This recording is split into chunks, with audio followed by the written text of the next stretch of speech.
Okay, I am told that we are live, and I'm going to call this meeting of the Glendale Village Council to order. And as we always do, we begin with the Pledge of Allegiance. And while we don't have a flag inside, we can all look at the one outside as we are pledging. So everybody please stand. I pledge allegiance to the flag of the United States of America and to the republic for which it stands, one nation, under God, indivisible, with liberty and justice for all. Thank you. As I always do, I'll ask people to mute their electronic devices if they haven't already done so. And Madam Clerk, are you with us in a virtual sense? I am. Okay. I believe we have a quorum. Do we have Ms. Duke and Mr. Bessel online on Zoom? ICRC, I'm not sure if they've sent the links yet.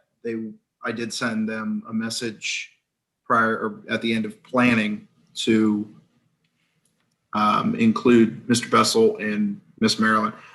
Ms. Duke, rather. I apologize. I just got a text message from Ms. Duke that she needs the link, so she doesn't have it yet.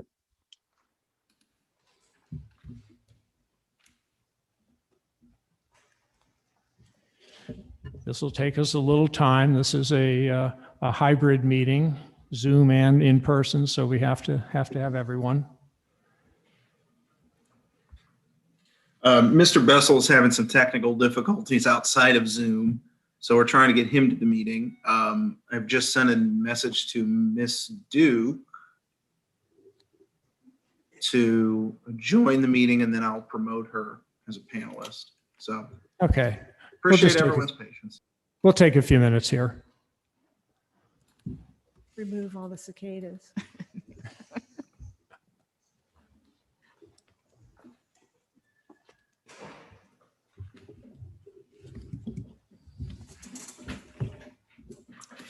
By the way, if anybody in the room needs them, there are some extra copies of the agenda for this meeting on that long table over on the window side there. Now watch it.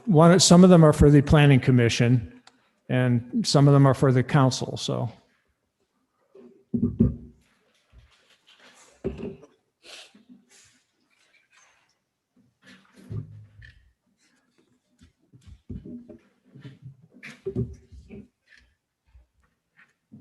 Miss Duke is in the meeting. Very good. How are we doing with Mr. Bessel? Marilyn, are you there? Yes, thank you, Don. Okay. And we're working on Mr. Bessel now.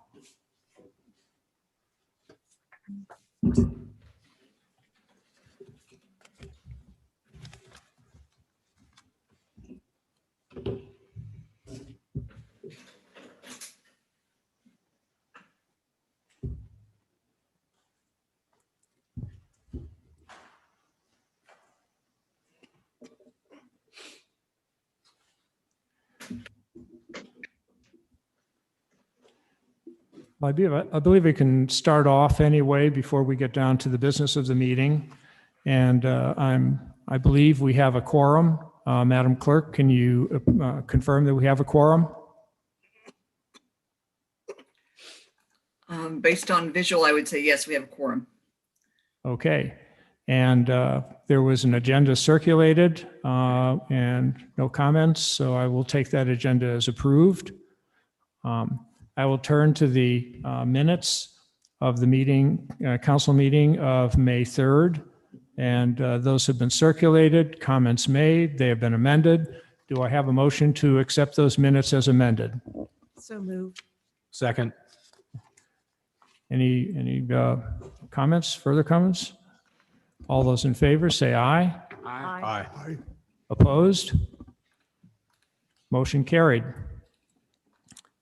I'd like to welcome everyone, and I'm especially glad to welcome everyone to our first in-person council meeting since March of 2020.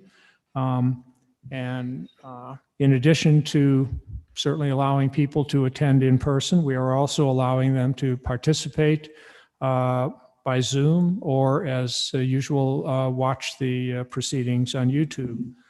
We are going to keep the Zoom option at least for one more meeting, and that will be June 28th, which is oddly the July meeting, but since the first Monday in July is the day we observe Independence Day, we pulled that July meeting into June.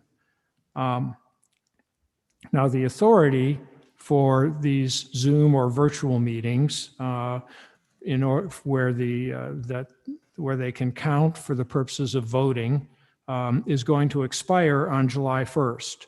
So that's how we're able to have one more meeting on June 28th, where it can be a Zoom option. After July 1st, residents can still view the proceedings on YouTube.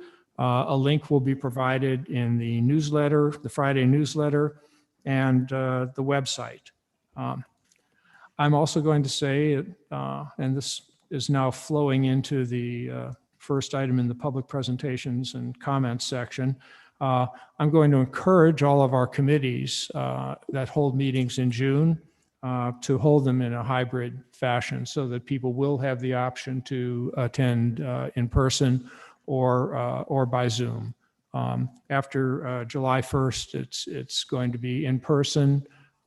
It will be up to the discretion of the committee chair whether they want to have a YouTube option.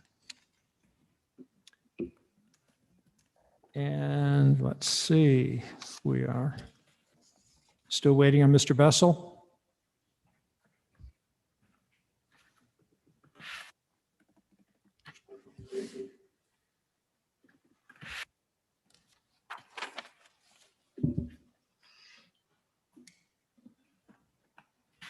David, any word?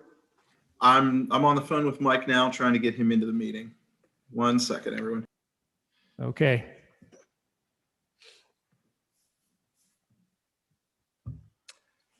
Mr. Mayor, Yes. I don't see normally in our agenda, we have a line item for public comment. I don't see one on our agenda. Well, the public comments will come after the items that are listed. They are under public comments.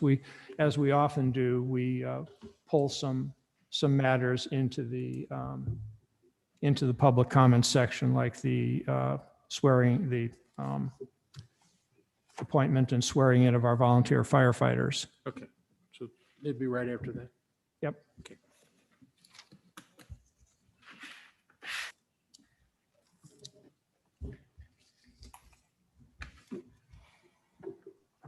Ms. Dawn, Yes. this is Marilyn.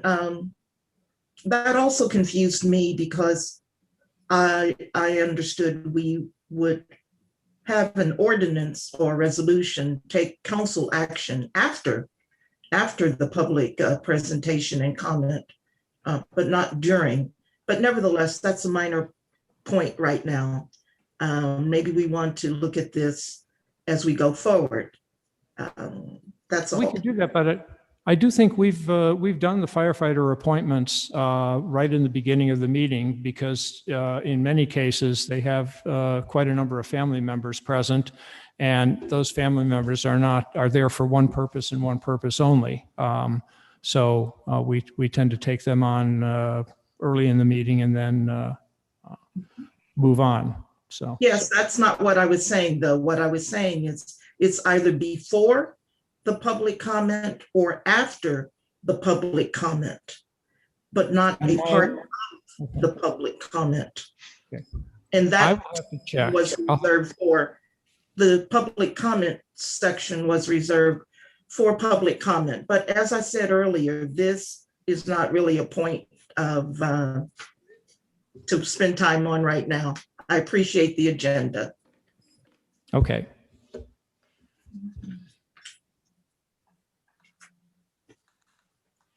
I have Mr. Bessel in by phone, trying to Okay. get him promoted, but unless I hear otherwise, and Mike, please feel free to reach out to me if this is incorrect, but I believe he can hear us at the very least and should be able to participate soon. Mike, can you hear us? Can you hear me now? Hear me now. Had to say it.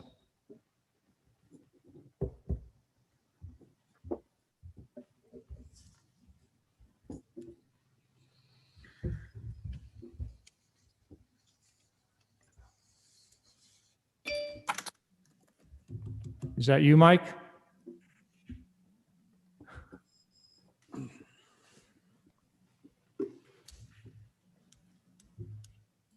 This is our first hybrid council meeting. Did I mention that?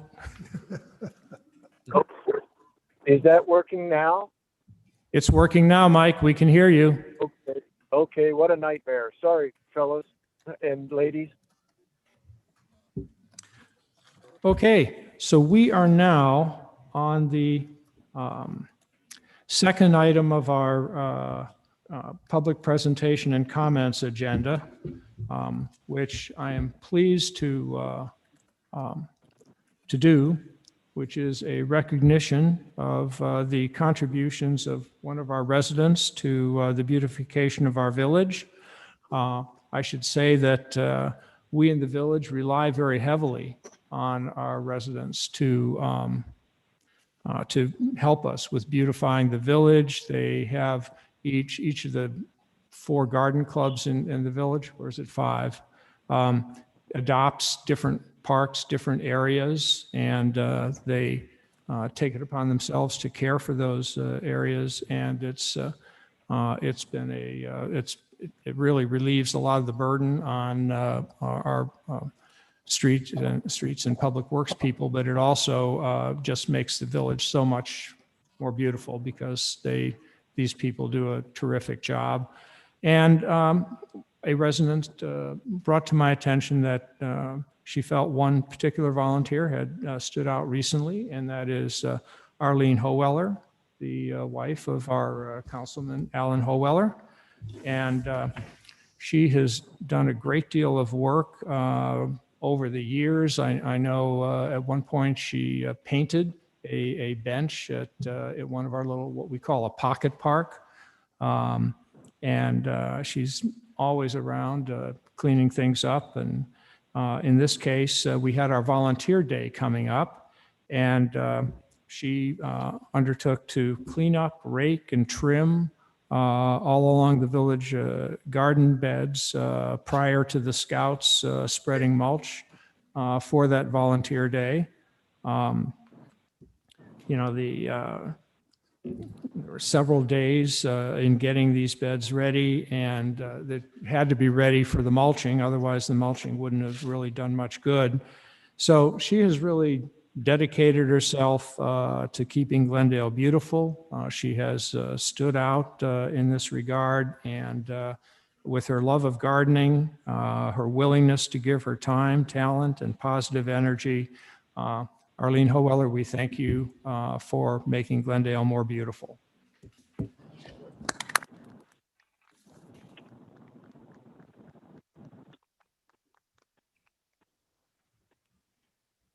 Now we do turn to the ordinance on the firefighters, and we have, this is ordinance 2021-16, an ordinance appointing Glendale volunteer firefighters, establishing a 1-year probationary period, and declaring an emergency. And the firefighters are Lucas Freiborg, Keelan Griffin, Braden Thies, and Brant Webb. Chief Hardwick, could you give us a little background on these people? Absolutely, thanks. Lucas Freiberg is a resident of the Cherville area. Lucas comes to us with both firefighting 1 and 2 certifications, confined space rescue, rope rescue, hazmat technician. So he's well certified and he'll fit right in, go right to work. Keelan Griffin is out of the Oxford area. He currently works full-time for Ace Hardware in Oxford. Braden Thies out of Westchester. His specialty and his line of work is landscaping. Keelan, Braden, and Brant Webb, all 3 of those will have to go through our certification class They have no prior training. Brant Webb lives in Brookville. He's a scuba diver, also does rock climbing, and he's part of RockQuest out here in Sharonville as well.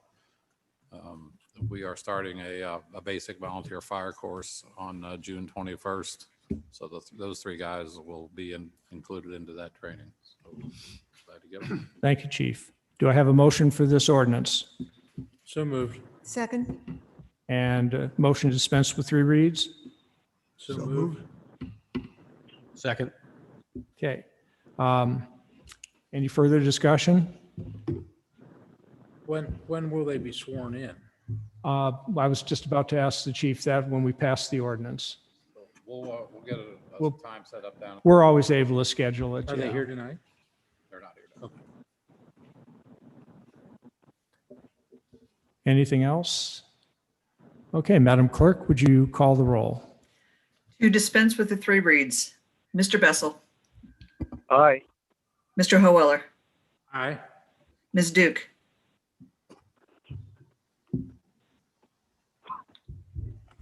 I believe you muted, Marilyn. Thank you, David. Aye. Ms. Masenko, Aye. Mr. Baysmith, Aye. Mr. Kreidler. Aye. For the ordinance, Mr. Bessel, Aye. Mr. Hoeller, Aye. Ms. Duke, Aye. Ms. Masenko, Aye. Mr. Baysmith, Aye. Mr. Kreidler. Aye. Thank you. Very good. Now we are going to proceed with the comments from the public. We have some people who have expressed desire to speak. And the first one is Elizabeth Oldiges who's on Zoom. David, can you promote her? Oh, I'm sorry. Oh, David said you had registered for Zoom. Sorry. Wasn't even looking. Okay, my name is Elizabeth Oldius, and I'm a resident in Glendale over on Morris Avenue. I'd like to begin by thanking Mayor Lofty and his fellow members of the GCIC for discontinuing the pursuit of the development of the green space, particularly Johnny's Park. My Morris Avenue neighbors, Brothers Pond, Clark Center Development, and we all personally thank you for that. Protecting our green space is important. But I'm here tonight to ask a process begin to officially name Johnny's Park as such, Johnny's Park. For those on council who have not heard me before, the green space was named Johnny's Park after my father, Johnny Carroll, who was a village employee who led the trash collection and did other many jobs within the village. After his trash collection jobs were finished, he was responsible for maintaining that green space. And he did with a lot of dedication and pride in taking care of that. It became known at that time as Johnny's Park because they knew it was his responsibility to maintain and care for it. And he did so. I would be happy to collect any kind of testimony from previous village employees who have since retired who can back up my story.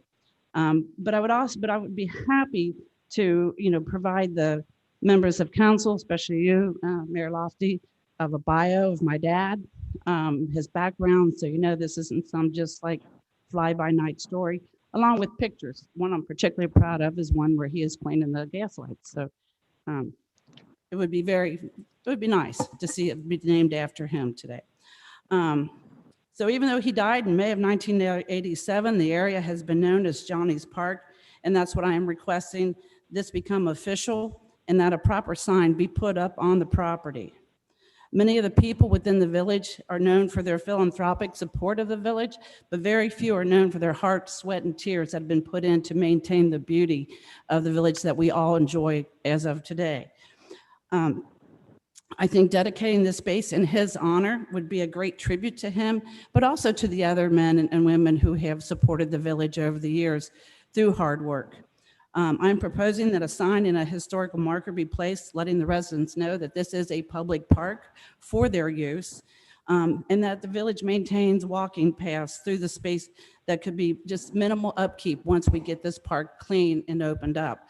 I know a concern was the mowing costs, leaving this green space as natural as possible, but just to cut walking paths so that people could truly enjoy the beauty, maybe throw in a picnic table or two, but a sign letting the people know, hey, this is our park. It would be a beautiful sign to welcome visitors and residents into the village that choose that northern route into the village. It would just be, a welcome site. So that is my proposal to you tonight, to give consideration to that, please. Well, I will confess, you raised the question of what is the process. I will confess it is, in the 10 years, nearly 10 years I've been associated with the village government, we have not faced that question. So the answer is I don't know. I don't know what the process is, but I do have some historical sources that I can consult. Why don't you submit documentation, what you have now, to the village office, and then we can begin that process and find out, define it, and move forward. Okay. I know the subject of cost will be an issue in your discussion, and I would be very happy to spearhead a fundraiser to help offset any kind of expenses that are there as far as any kind of a marker, and would not expect that to be, something that would just come out of the taxpayers, but something that we would definitely pursue. That will certainly not make your job any harder if you're able to do that. Okay, would love to. Okay, I will make sure a copy of this is sent to the village office tomorrow, but I'd be happy to email it to you at the website that's online. Thank you. All right, thank you. Elizabeth? Yes. I know, I'm sorry. I'm kind of a disembodied voice. If you wanted to just go ahead and submit that to me by email, I'll make sure that it gets put in the right direction. Perfect, I'll send that to you. Thank you. Thank you. Lee Thomas is next. Lee, are you there on Zoom? I don't have Ms. Thomas in the Zoom queue here. I'm sorry, I do. Here she is. One moment.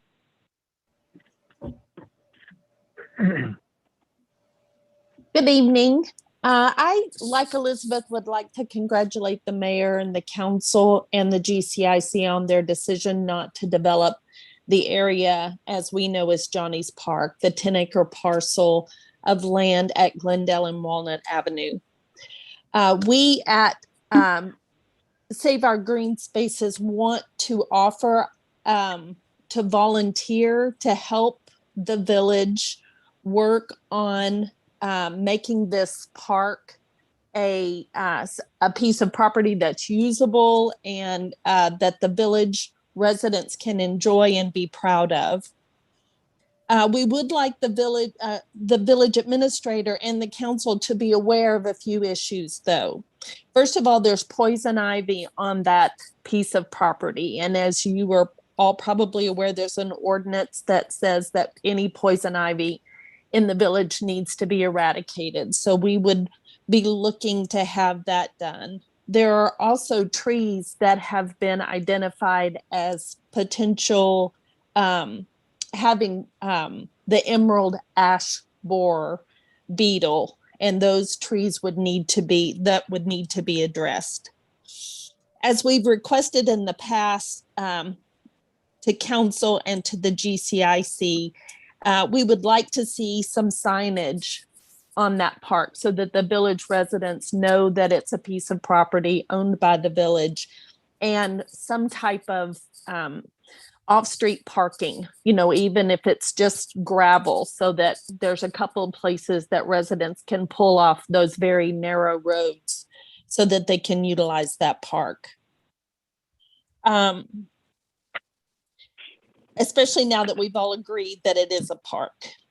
I personally would like to see sharing of the funding and time for this park. I know that plans have been made to update some of the other green spaces, and now that we've all agreed that this is a park, it would be nice to see sharing of time and funding from the village on this park. And lastly, as Elizabeth said, we would like to request that this park be formally dedicated as Johnny's Park. And that's all I have. Thank you. Thank you. Next on my list is Mike Burnham. I don't see him in the room here. Mike, are you on Zoom? Mr. Burnham is not on Zoom.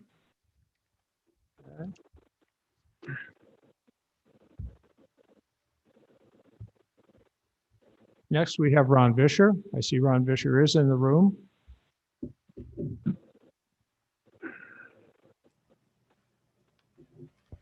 Let me see if I can figure out how to use this.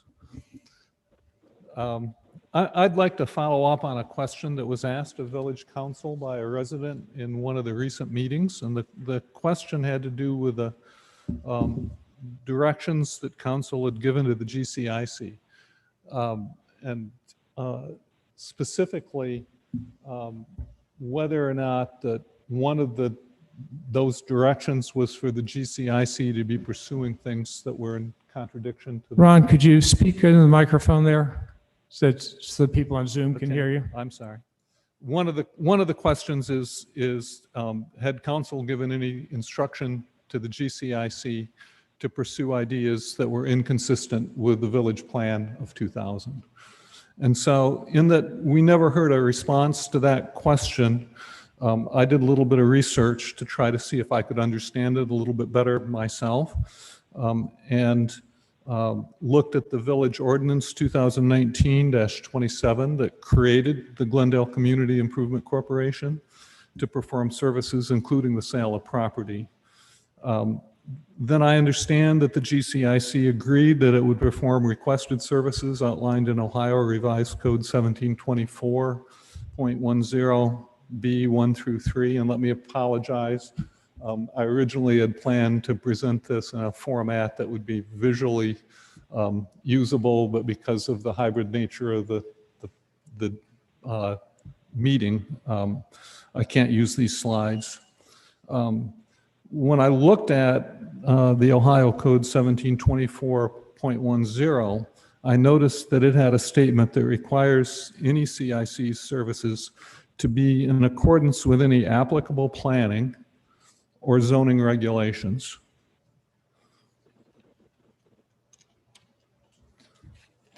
So what would applicable planning be? And as I pursued that, I thought that the village plan of 2000, which had been adapted as an ordinance 2002-22 and also adopted by the GPHPC, would represent village planning. And applicable planning in the ordinance included things like preserving natural assets of the village, mature trees, open spaces, creeks, and I'm quoting that out of the plan, and developing a program for green space and greenbelt expansion by identifying parcels that would promote green space. And again, I'm quoting that out of the plan. And also requires half-acre lots in District AA-2. And that happens to be the district that the Springfield lot that we're currently considering in an ordinance later in this meeting resides. And so the question that raises is that does that ordinance, which we're going to address later, 2021-13, directing the sale of property on Springfield Pike, is that in accordance with the applicable planning referred to in the authorities granted to the GCIC or not? And I note that the ordinance does not mention preservation of natural assets. The ordinance does not propose to expand green space. The ordinance proposes to sell a 1/3 acre lot in a 1/2 acre district. And that's separate. The plan is separate from zoning. I understand that it still could be a buildable lot as 1/3 of an acre, but it's distinct from not within the plan's intention of making it a 1/2 acre district. Building on that, Ohio Revised Code 1724.10 states that actions taken by a CC under the section shall be in accordance with any applicable planning and zoning regulations. My concern is authorizing the GCIC to sell, which may be something that we do in this meeting, might be outside Glendale's applicable planning and therefore not in accordance with it, and may not be something that the GCIC actually has the authority to do.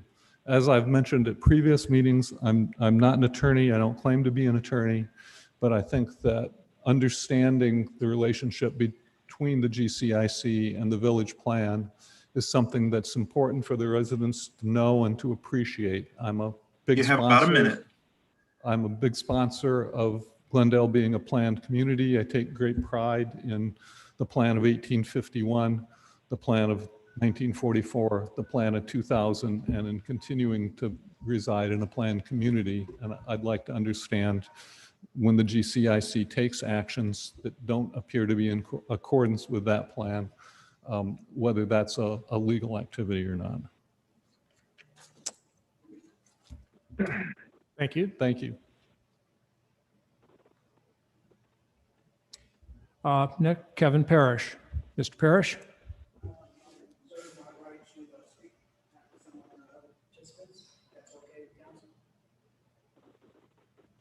Okay. Renee Hargrove. Good evening. Thank you to the council and also to David, who I know is online somewhere. Thank you for the coordination of being here today. I am here. My name again is Renee Hargrove. I am a newer resident to Glendale, and I'm here in Hetherington Lane. And my purpose for today and presenting to council is to present another alternative to the use of 42 Washington Avenue, the Eckstein Building. I have come to Glendale because of its beautification that I know has been highlighted even here tonight. My son has spent a lot of time at Washington Park for his soccer games. And so it was very natural for us to choose Glendale as our next place to live.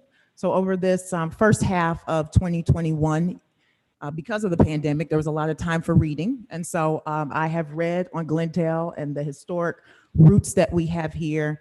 And so I'm hoping that the council will take a look at the opportunity for us to reopen a school at 42 Washington Avenue, an independent school at that.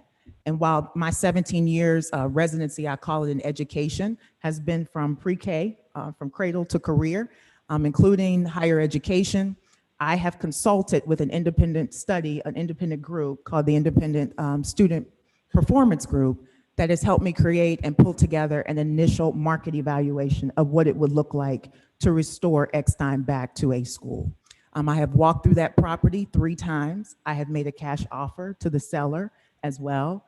I leave that door and that window of opportunity still open to the seller and its agent, because I believe that we have an opportunity to preserve history, the edifice that is still there.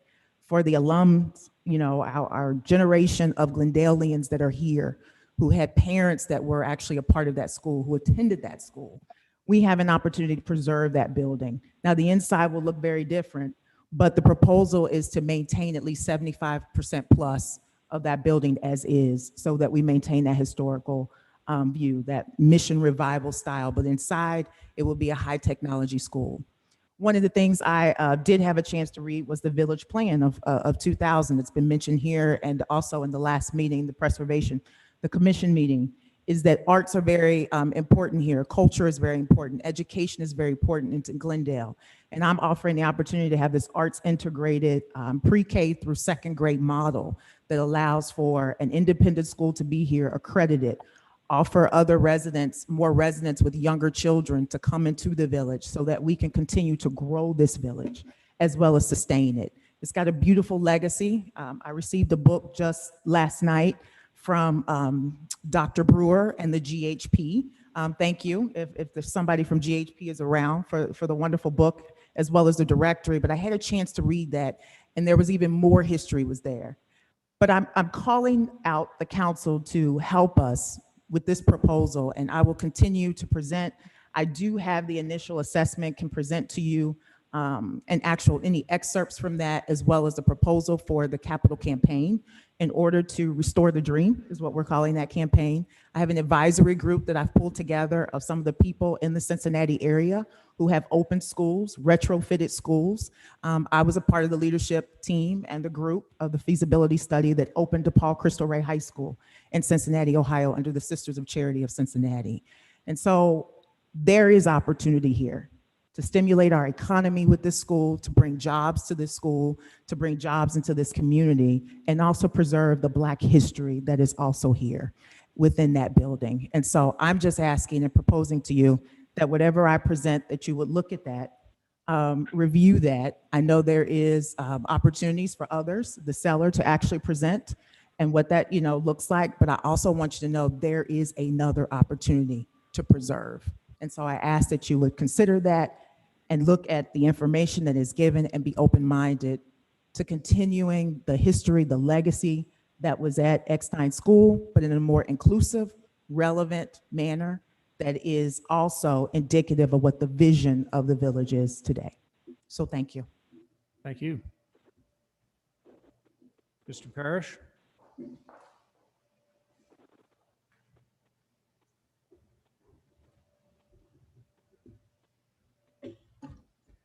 I too was a victim of IT because I had a PowerPoint presentation to present to council, but always being prepared for plan two. I'll go with pictures of that PowerPoint presentation. From the last meeting at the Finance Committee, our Mayor Don Lofty said that the work on this project, which was the phase one sanitary sewer project of September the 9th, 2016. This is the outline of work that needed to be done.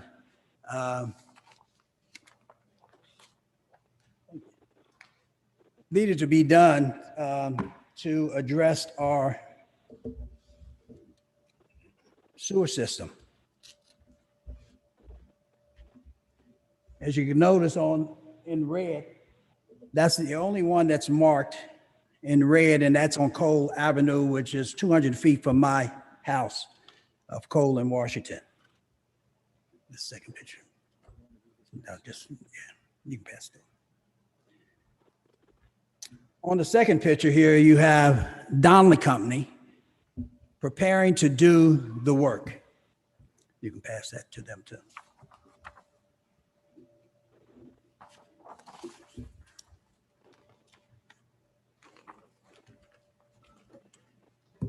This third picture is new sleeving laid out to line the street there.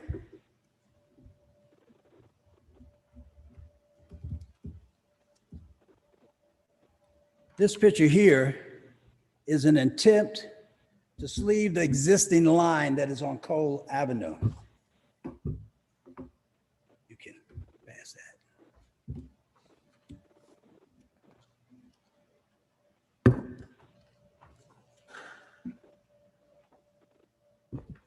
Now this picture here is what the people who were trying to work on this street met as what is under our streets as being 100-year-old piping system. It shows the deterioration of this line. But more than that, the original attempt on this work was not to replace it, but to sleeve it. In 2016, when this plan was designed, it already noted that it was 100% blocked. So it needed to be replaced. On the project, it's noted as replace. That's all you can do with a 100% block line. That picture is a picture of the corrosion that is on that line. That's a detail of further corrosion preventing sleeving. This last picture is of an open-ended corroded pipe without an end that this company is trying to sleeve. Mayor Lofty said, when the question was asked in the Finance Committee meeting on June the 2nd, that this work was completed. I beg to differ.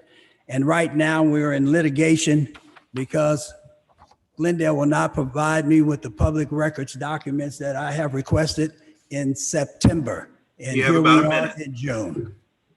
So I would ask any other resident other than an African-American to request public records from the village of Glendale to see if their results would be different.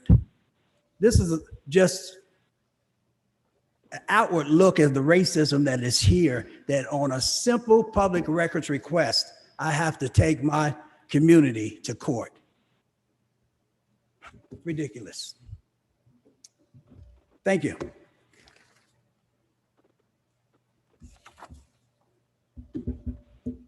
Okay, and I have one more speaker on my list, Joe Hubbard. Mr. Hubbard? I should say Mr. Hubbard is not only a former mayor, but he is the chairman of the Parks Board. I don't know what all this beeping is over here, but I think it's your watch. I'll live with it. I'm here to talk about 2021-12, and I noticed in the agenda there's two of them. This is the one associated with the Park Board. One is a resolution and was an ordinance. Okay, okay, well, same number, okay. The board has had a number of residents who come to the Park Board meetings and want to talk about things that the Park and Recreation Committee and of the council have responsibilities for, or the administration has responsibilities for. It's a little confusing sometimes. As a result of that, we started in our board meetings talking about, well, wait a minute. For 26 years, we've had a provision in our ordinances that says we can be called the Urban Forest Board, or we comprise the Urban Forest Board. I guess technically we could call ourselves the Urban Forest Board and move on. But unfortunately, there were some inconsistencies in the ordinance itself that need to be corrected. As you know, we have a number of times when something comes up, and even with there's confusion even within the board itself. When do we have some responsibilities? When do we not? I've been very firm about saying that if there's anything associated with outside of forestry, we go to the council or the rec committee. We recently had one where somebody wanted to put some equipment in one of the parks, in fact, Washington Park. And so I said, wait a minute. And I got a hold of Jeff and I said, Jeff, this is your job. Yeah. And he said, I'd love to. So, but there is confusion. But as I say, 25 years ago, we became the Urban Forestry Board. I mean, that's really forest. Everybody wants to call it forestry, but that's a nit. But there's some issues, and some of those issues are when we increased our number of members in the urban. By the way, there's nothing in the ordinances called Park Board. Yeah, the true term is Board of Park Trustees, and so when we talk about Park Board, people come to us and want to talk about playground equipment and all sorts of things. But when the Board of Park Trustees was changed to 6 people, 6 members, but we never changed the Urban Forest Board to 6 members. So there's an inconsistency there that needs to be corrected. The number of there was also a need to change the number of, well, I just said that one. Responsibilities were amended to better define activities, like we added into it planting, replanting, maintaining public trees, to be more specific about our responsibilities of being associated with forestry. We added including soliciting donations to support forestry programs.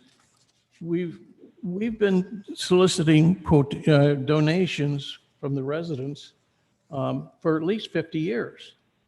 It was just never in the ordinances, okay? And so it's good to recognize the fact that it's part of our responsibility to get funds. We don't raise taxes. We take no money from the village tax funds, but we only operate on money that is donated to us by residents or other organizations outside of Glendale. You have about a minute. Okay. So that we've added to it. And an example is the tollgate park request for decorating for donations. You know, the tollgate park, we sent out emails and said, hey, would you give some money for this plan in tollgate park? And people gave us money. That's what we're talking about. We're not talking about levying a tax or anything like that. I think these are the most conspicuous issues. We just want to clarify what we have, focus more, and show that the ordinance says we're more involved in forestry. And that's my talk. Thank you. Do we have anyone else in the room who would like to address council? Do we have anyone else on Zoom, David, who is raising their hand or has otherwise indicated they want to address council? We do not. Okay, that closes the public comment portion of our meeting. We turn now to resolution 20. This is resolution 2021-12. My reason for emphasizing that will become clear in a moment.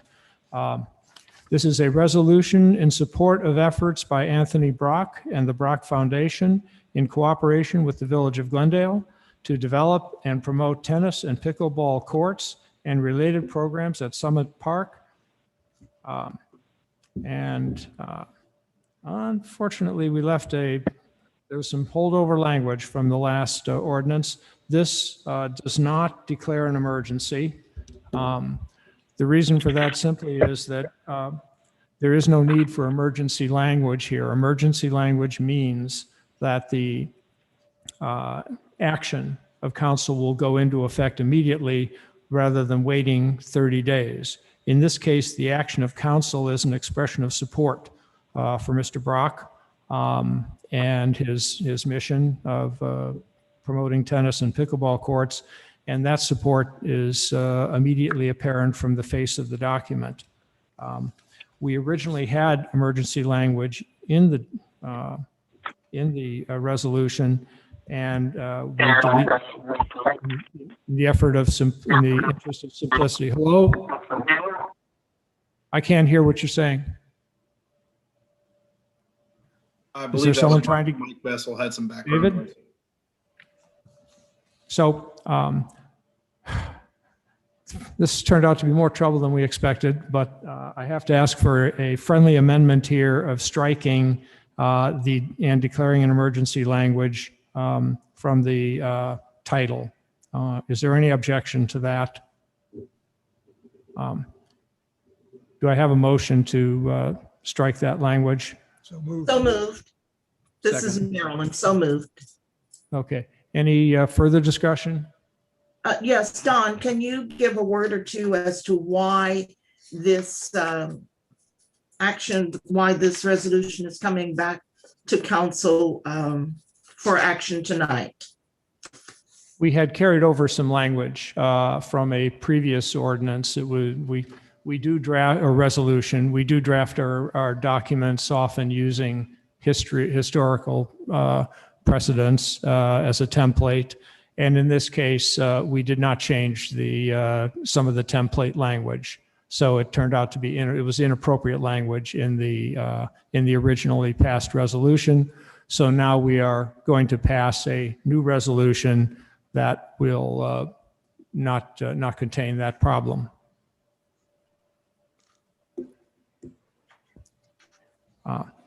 I ask because I'm looking at this resolution and it is the same as that which passed council on March the 29th. And Except the previous one had a section 2, which contained the emergency language, which was the source of the template problem. okay, so it was a template, it was a printout problem. It was not action that council had passed in March the 29th. What council passed in March 29th had one section 1, and that was it. Without correct. the problem. Okay, thank you. Thank you. Okay. So this is the same language without the emergency clause. That is correct. Thank you. Okay. And I don't believe we need to waive 3 reads on resolutions. Do not. So we have a motion and a second for this resolution. Any further discussion? Madam Clerk, would you call the roll? Sorry, do we have a motion in the second from tonight or from the previous? I'm sorry. moving tonight. Yeah, I don't have a motion or a second for this yet. Okay. I move- I think the motion to strike the language can be done by voice vote, I believe. Yes. So all those in favor of striking the words from the title and declaring an emergency, please say aye. Aye. Aye. All those opposed indicate nay. There are no nays. The motion is carried. And now, do I have a motion for the amended ordinance for our So- solution? This is Marilyn, so moved. And second, any further discussion? Madam Clerk, now would you call the roll? Yes. For the resolution, Mr. Bessel, Aye. Mr. Howeller, Aye. Ms. Duke, Aye. Ms. Masenko, Aye. Mr. Baysmith, Aye. Mr. Kreidler. Aye. Thank you. We turn now to Ordinance 2021-12, not to be confused with Resolution 2021-12, which we just passed. This is an ordinance amending in part Chapter 32.01, 32.02, 32.03, and 93.11 of the Village of Glendale Code of Ordinances, establishing that the Board of Park Trustees may operate under the name the Glendale Urban Forestry Board, and establishing a minimum of 6 meetings per year. This is the second read of this ordinance. We have made significant changes in it based upon discussions with concerned residents and council members. And we have brought this forward in Technicolor, I might add. We have some changes in red, which are the changes in the ordinances themselves. The new language is in caps, and of course, the deleted language is in strike through.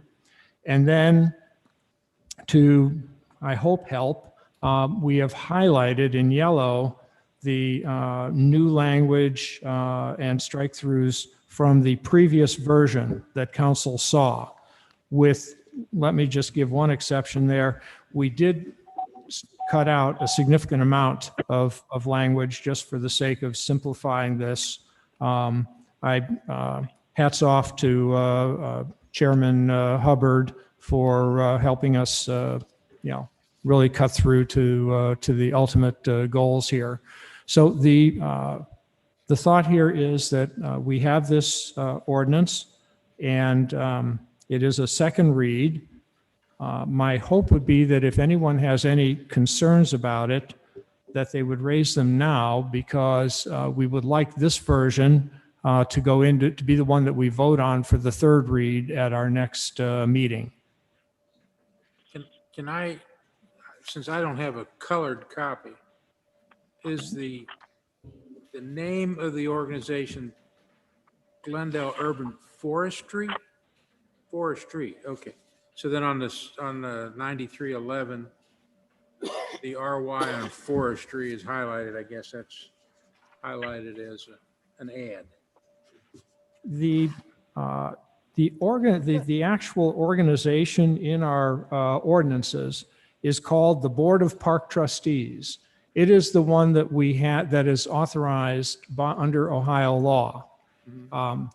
However, we have used this organization primarily as a forestry board, which is required by the National Arbor Day Foundation, which is the one that awards us all those Tree City Awards that we get every year for preserving our trees and where necessary, pruning and maintaining them.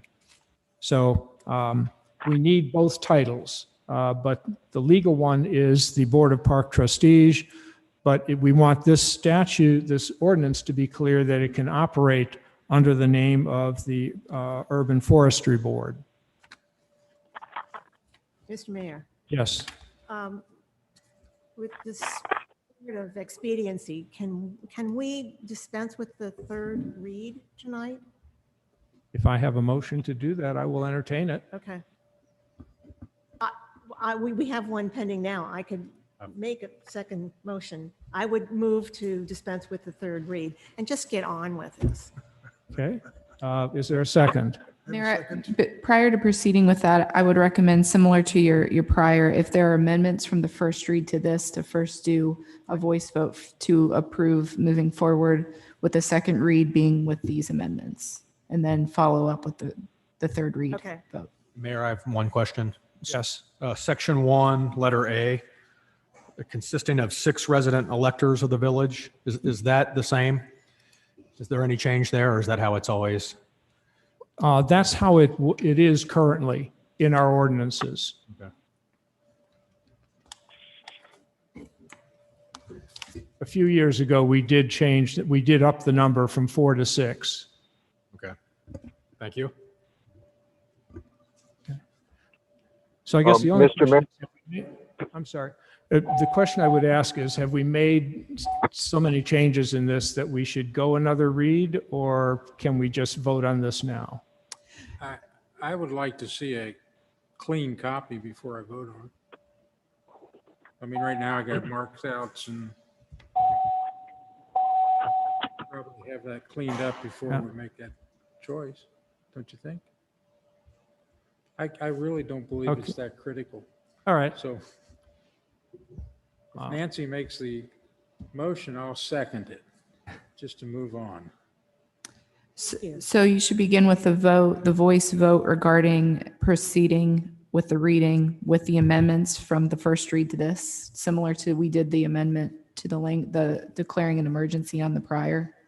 And once that kind of housekeeping, acknowledging that there have been amendments from reading 1 to reading 2, voice vote succeeds, then you can proceed. However, Mr. Hoeller or Ms. Masenko Okay. moves. That's very legalistic way to do it. I like that. Okay, so we have a motion on the floor to proceed with the third read, or to proceed or waive the third. Are we A motion, waiving the third it would read? be a motion to amend from the first read to the second read. Okay, so we have a motion to amend this ordinance from the first read to the second read. Is that what you want your ordinance to be, Nancy? Wait, no, that's separate. Correct. Okay, This is simply, well, it's a step.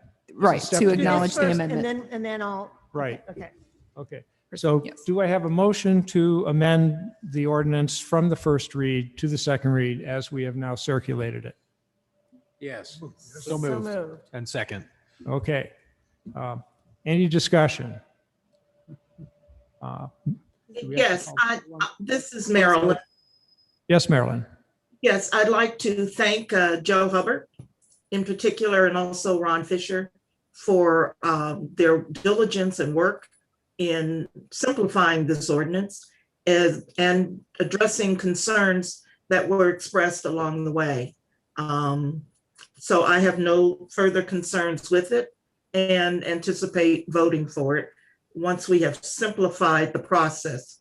I am concerned, however, that we are suspending 3 reads after a lot of conversation in our last council meeting, or was it the March council meeting, that we would have 3 reads on an ordinance or resolution. So in a nutshell, I think we're pulling away from that by not having 3 reads. And at the same time, I think this is in a passable form. Thank you. Okay. Thank you, Marilyn. Any So- further discussion? So Mayor, just to be clear, so the voice vote is simply to authorize the amendment, and then we'll follow up with a motion Right. regarding whether to proceed with the third read or the second. Okay. All those in favor of the amendment, say aye. Aye. And opposed, say nay. Motion carried. So now, Nancy, move- your next I motion. move that we dispense with the third read. Second. And I guess we need to vote on that too, right? To dispense with the third read? Yes. And that's a roll call vote. Yes. Okay. Madam Clerk, on the motion to dispense with the third read, would you call the roll? Yes, to dispense with the 3 reads. Mr. Bessel.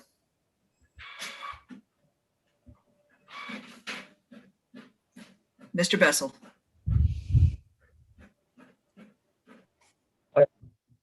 I had one other question I was trying to get in, and I think my technology is not the best.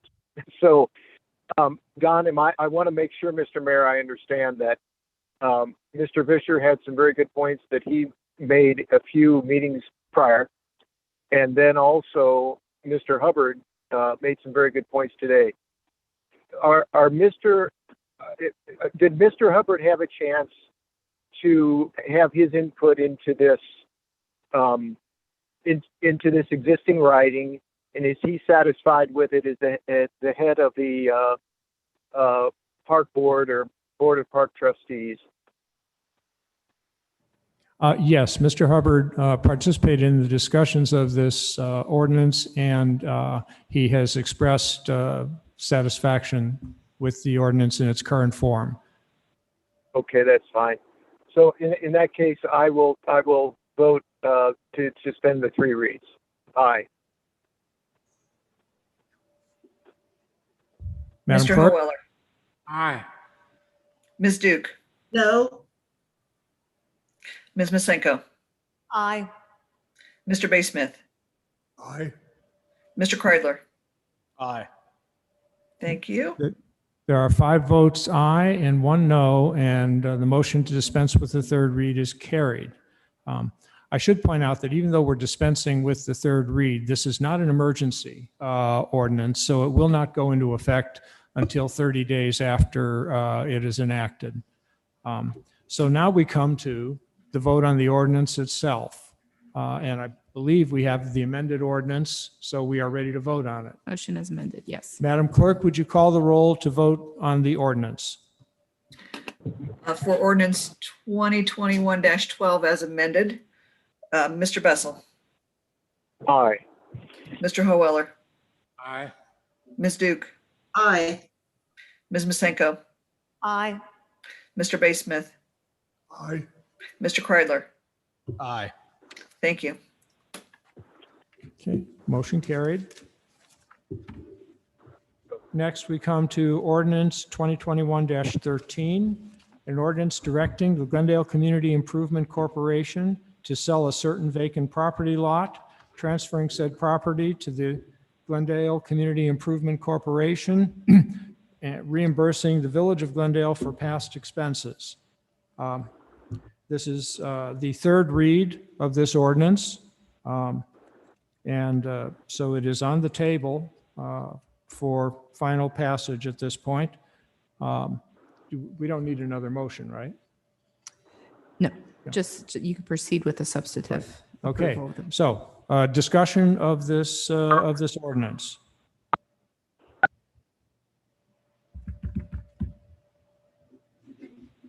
Is there any discussion of this ordinance? Mr. Mayor, this is Mike Bessel again. I'm having trouble, but can you hear me now? We can hear you now. Okay, great. There seems to be a long time delay, but in the recommendation to sell the property what was given in a first look at this, and I have since heard from several people with some different perspectives on this particular issue. And one thing I considered in addition, I'm not certain, after really reviewing this property, I'm not certain how attractive it might be to a buyer. I'm not sure. But it is directly connected to the park. And there is one other parcel, a house that the village does not own along Route 4. I don't know if we would, the value of that property, I don't know whether we would realize the true value of that property if we were to try to sell it. And I'm not sure that it's prudent to not give it further consideration.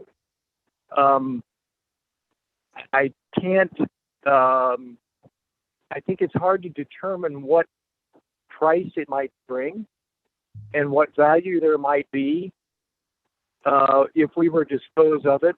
But it's clear that it does have a certain value to the village as being owned by the village and adjacent to a usable park.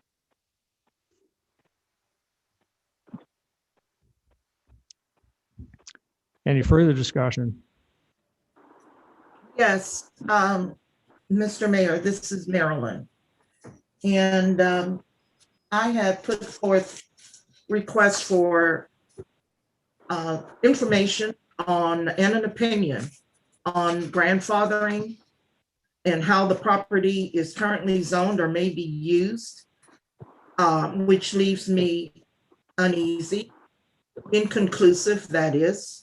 I've also put forth a request for information on easements and right-of-ways. Obviously, there is some easement there with Cincinnati Water Tower. So we know there are some easements, and why I ask is simply because we are the seller, not the buyer. I know that. But as the seller, what are we selling? What are we giving title to? So I continue to be uneasy with that. I've also asked about unrecorded right-of-ways, meaning that people may have had access to the property, used it over a period of time by consent of the village, and have established what may be an unrecorded right-of-way. We don't, which again, inconclusive responses to that. I've asked about tree planting and shrub planting by the village. Was this a coordinated program or activity by the village years ago to plant the trees that we see there now? And I'm confused about that. But my concern is that once we authorize the transfer of the property for sale, we lose an opportunity to do something more constructive with the property in conjunction with Summit Park, which we know it is adjacent to. And that at this stage, I'm not willing to let go of. Thank you, Mr. Mayor. Okay, thank you. I'd like to say something about that property, please. Yeah. I've been here for pretty close to 40 years, and I've never seen anybody on that property. I've never seen it brought up to be used for anything constructive for this village. And I think that having another home or having a small business or whatever the next owner would like to do would benefit us more via taxes and via perhaps improvement, because we have some control on what goes there. Right now, it is something the village owns and is nothing, there is no productive use of it. And I can understand where if somebody says, well, we need another egress into Summit Park. I don't believe that's true. I think that there's no, It's not park-like. It used to be a gas station and a carryout, I think. Truck stop. What was it? It was a truck stop, Truck is what stop. I've been told. I got a feeling that we probably have some issues then as, could there be oil on the property that has been spilled over decades as a truck stop? I think that the best benefit that property can do Glendale is to get that money and to put it somewhere where it's more useful and benefits the rest of the village. Thank you. Thank you. Any other discussion? Mr. Mayor, I agree with Alan, although I too now am troubled by the questions that Mr. Bessel and Ms. Duke raised. What's the procedure? Can a third read be tabled if we were to look at this for another month? No, it's a motion, an ordinance can be tabled. And then we could look at these questions. Yeah. But I think Alan's on the right track. Let's do something with this, but let's make sure that all these things are answered up front. So, Any further discussion? I just wanted to give Okay. everybody a chance to talk. I think that to make any use of that space, it would require paving, would require a roadway. Parking on Springfield Pike would not give access to the picnic grounds, to the toys, the playground, without a significant improvement. And that's something we don't have on the table now.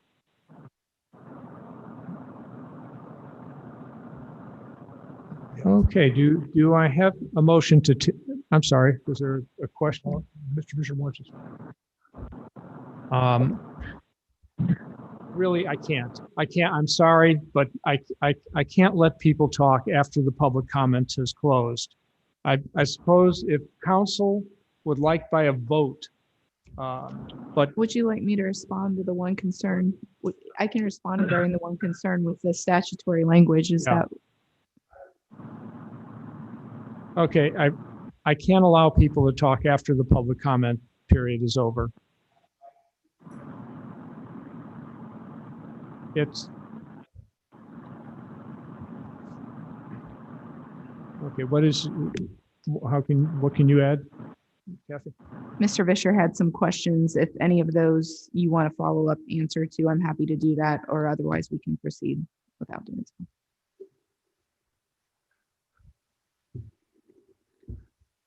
Okay, so do I have a motion to table this ordinance? so moved. Second. No? Any further discussion? Okay, do we need a voice? Is this voice vote or is Yes. this? Okay.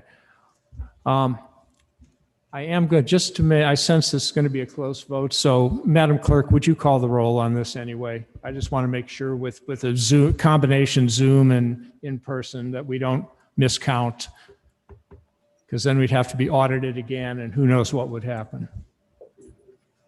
On the motion to table ordinance 2021-13, Mr. Bessel,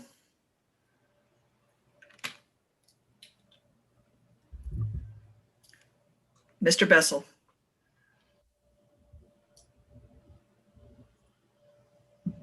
Aye. Aye. Mr. Hoeller, No. Ms. Duke, Aye. Ms. Masenko, Aye. Mr. Baysmith, No, no. Mr. Kreidler. No. I was afraid of that. We have a tie, and this is that rare instance when I'm allowed to vote. These are always difficult decisions. I respect the views on both sides. I nevertheless have seen answers to a number of the questions that have been raised here. I think for the most part, they've been they can be adequately addressed. They're questions that also can be pursued as the CIC is considering what to do with this property. So I'm voting against the motion to table. And that means now we can have a vote on the ordinance itself, correct? Yes. Okay. Again, this is not an emergency, so it will not go into effect till 30 days after it is passed. Madam Clerk, would you call the roll for the ordinance? For ordinance 2021-13, Mr. Bessel.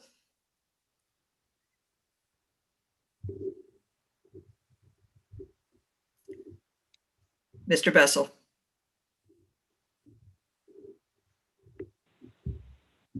No. Mr. Hoeweller. Yes. Ms. Duke. No. Ms. Masenko. No.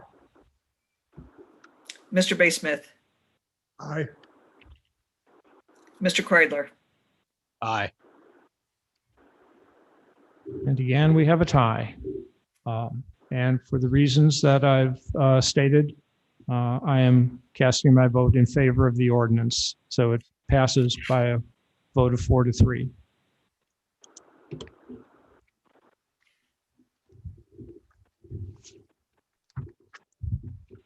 We turn now to ordinance 2021-17. This is an ordinance authorizing a contract with the Public Entities Pool of Ohio for property and liability insurance and declaring an emergency. David Lumsden, can you give us a little background on this ordinance? With pleasure. The yearly renewal of our Public Entities Pool of Ohio plan, which is the village's property and liability insurance, has been sent to us, and as we do every year, we have to consider it for approval and renewal. The annual contribution amount, our premium for this year, and this year encompasses June 20th, 2021 to June 20th, 2022, is $62,289, which represents a 7.7% increase from the prior year's expiring policy. This is a public pool and is not subject to public bid. We budgeted an increase of 2% along with most of our standard budget increases. And this increase is slightly higher than that 2% budgeted amount. The previous premium last year was $57,000 and change.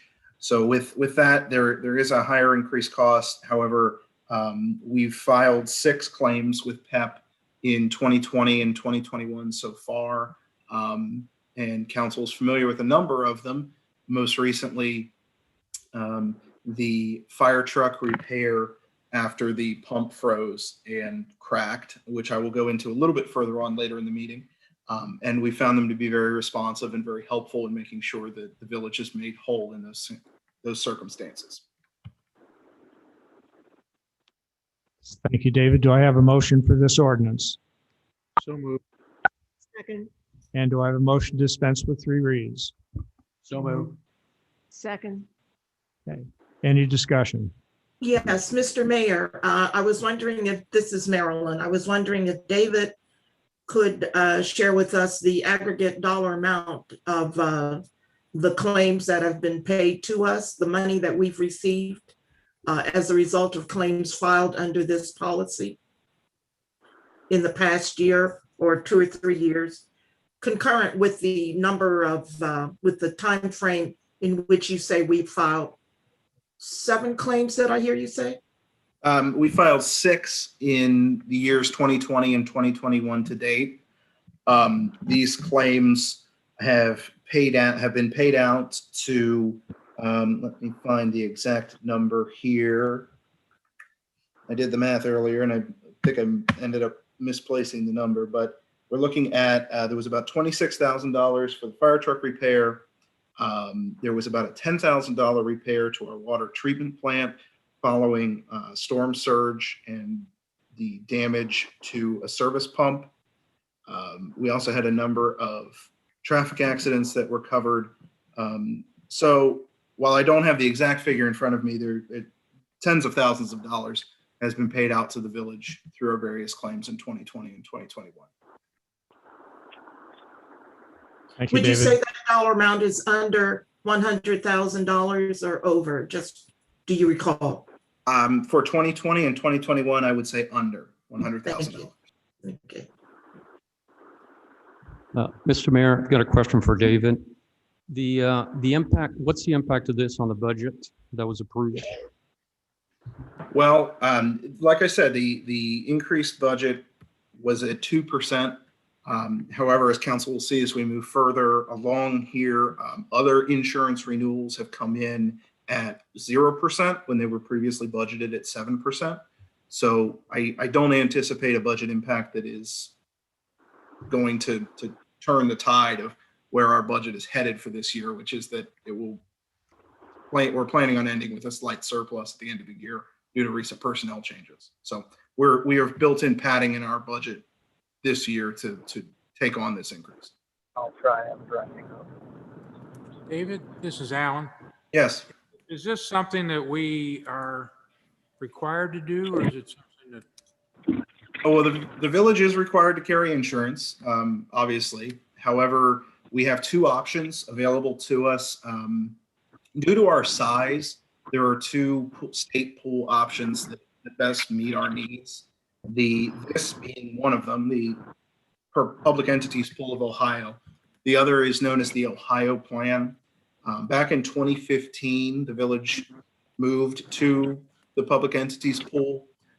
There was a request for proposals, and the Public Entities Pool came back remarkably cheaper than the Ohio Plan did based on our levels of coverage, which is important to note, increases with property values as well as new vehicles that are added to our plan. So the new police cruisers, new maintenance vehicles, those kinds of improvements to our statement of values does cause an increase. An important note, perhaps a little bit of a tangent, but still an important note, is that when we add new vehicles to our plans, that any increase in premiums is realized at the renewal. It is not something that we are billed for in the middle of the plan year. So for instance, if we add a new vehicle, it is covered in full along with all of our other vehicles with no increase in cost until it comes time for renewals. This does encompass some additional increases that were not billed to us during the year when we added them to the coverage. Are we paying more premium than we're using in insurance?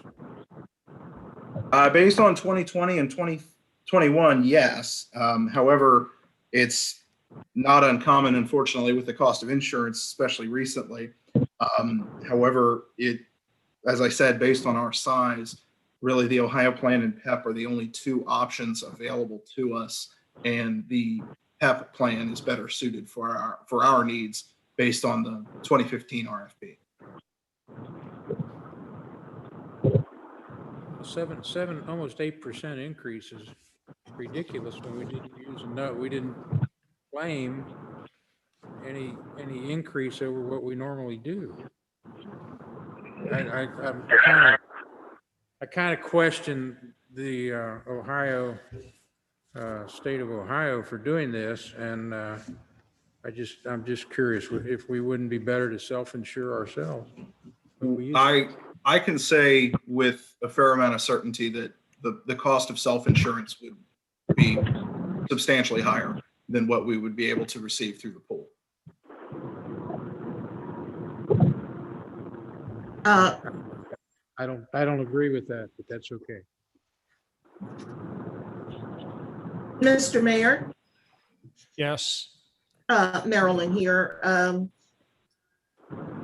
We are, perhaps David could share some information on the types of liability that's covered under this property and liability insurance policy.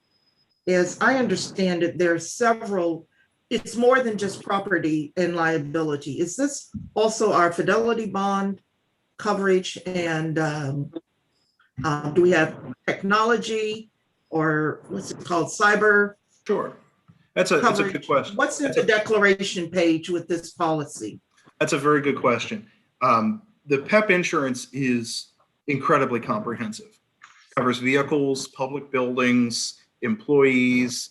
It covers bonds for public officials and employees. It covers technology, so cyber attack security, infrastructure security for computer systems, village internet, village records, protection against litigation. I mean, this does run the gamut of every type of insurance that the village would need to carry with it. So for those reasons, it's a very comprehensive program and is competitively priced for those levels of service. Thank you. Any further discussion?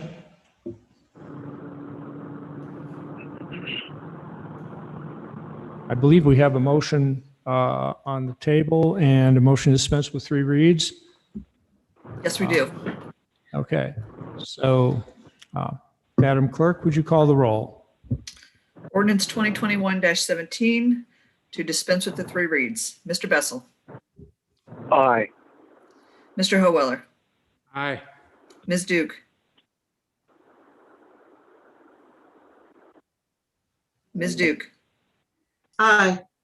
Ms. Masenko, Aye. Mr. Baysmith, Aye. Mr. Kreidler. Aye. For the ordinance, Mr. Bessel, Aye. Mr. Howeller, Aye.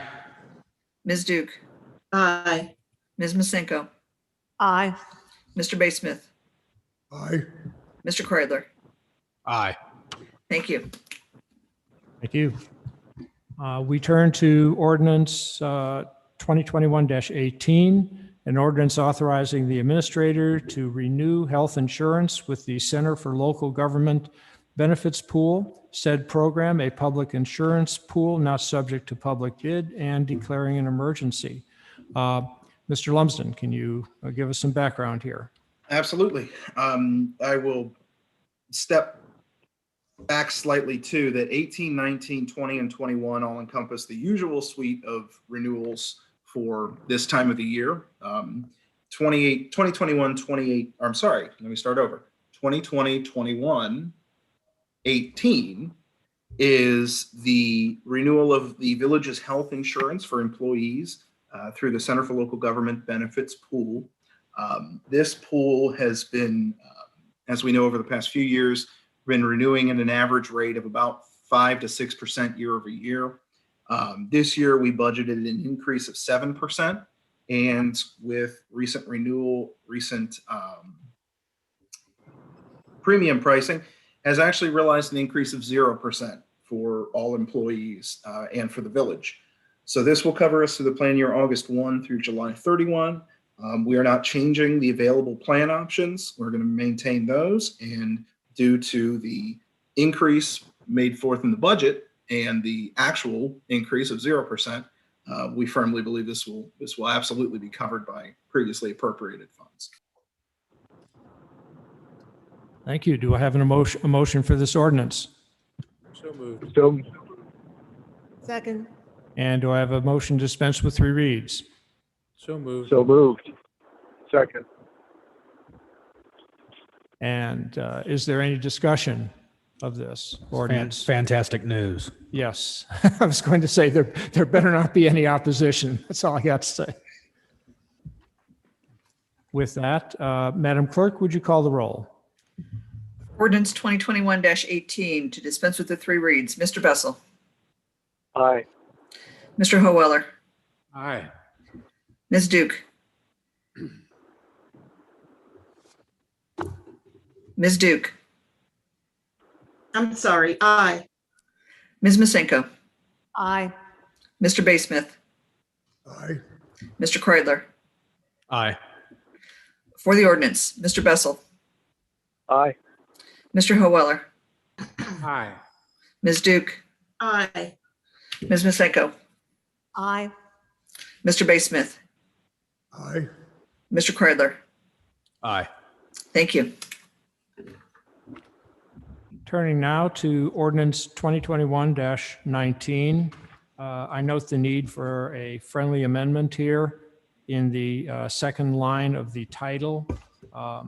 Fifth Bank should be Fifth Third Bank. Do I have a motion for that amendment? So moved. Second. And let me have a voice vote here. All those in favor say aye. Aye. Aye. Aye. Aye. And those opposed? Motion carried. The ordinance is so amended. This is an ordinance authorizing the administrator to continue to implement a health savings account plan with the Fifth Third Bank as the administrating agent and authorizing funding of the $2,000 of the family deductible and $1,000 of the single deductible toward eligible medical expenses incurred by employees who have complied with the annual wellness assessment and declaring an emergency. Mr. Lumsden, can you give us some background here? Absolutely. Thank you, Mayor. So as part of the usual renewals for the village's insurances, this is an ordinance authorizing myself to continue the HSA or Health Savings Account Plan for village employees covered by the village's health insurance. This offers the same amount that is currently offered, which is a $2,000 annual deposit to their HSA accounts paid out quarterly for the family deductible. So that's all employees that are not on single insurance, and then $1,000 for the remainder of employees who are on single insurance. That full amount is paid if those employees comply with an annual wellness assessment. In Section 2, you will see that there is a penalty in place for employees that do not comply with that annual wellness assessment. That's an annual blood test and a health complete blood count and physical at the end of the year. That penalty is $600 deducted from that amount for employees only or employee child plans, and $1,200 for employee family or employee spouse plans. Thank you. Do I have a motion for this ordinance? So moved. So moved. Second. And a motion to dispense with three reads? So So moved. moved. Second. Okay. Any discussion? Madam Clerk, would you call the roll? Ordinance 2021-19 to dispense with the three reads. Mr. Bessel, Aye. Mr. Howeller, Aye. Ms. Duke, Aye. Ms. Masenko, Aye. Mr. Baysmith, Aye. Mr. Kreidler. Aye. For the ordinance, Mr. Bessel, Aye. Mr. Howeller, Aye. Ms. Duke, Aye. Ms. Masenko, Aye. Mr. Baysmith, Aye. Mr. Kreidler. Aye. Thank you. Motion carried. Mr. Mayor, Mr. Mayor, Yes. this is Marilyn. I was wondering if you would permit one question to David as to the expiration date of these policies. I recall they expire, or the new coverage begins on, is it July 1st? August 1st. August 1st. Yes. Thank you. Uh-huh. Okay. Turning to ordinance 2021-20, an ordinance designated the employee and employer contributions toward health insurance premiums and declaring an emergency. Mr. Lumsden, once again, you're on stage. Absolutely. So again, this is an ordinance setting the percentage of contributions towards health insurance premiums for the employee and then the village as the employer. For the employees that select the Gold HSA plan, the village covers 85% of the premium, the employee covers 15%. For the Platinum plan, the employer covers 95% and the employee 5%. These are the same amounts as we currently cover. Don't anticipate them having any impact on budget. However, the ordinance, as it's written in section 2, does give us the ability to revisit these amounts in January as part of the budget preparation process if we so choose. But as these amounts are set, they have served us well over the past few years. So, Thank you.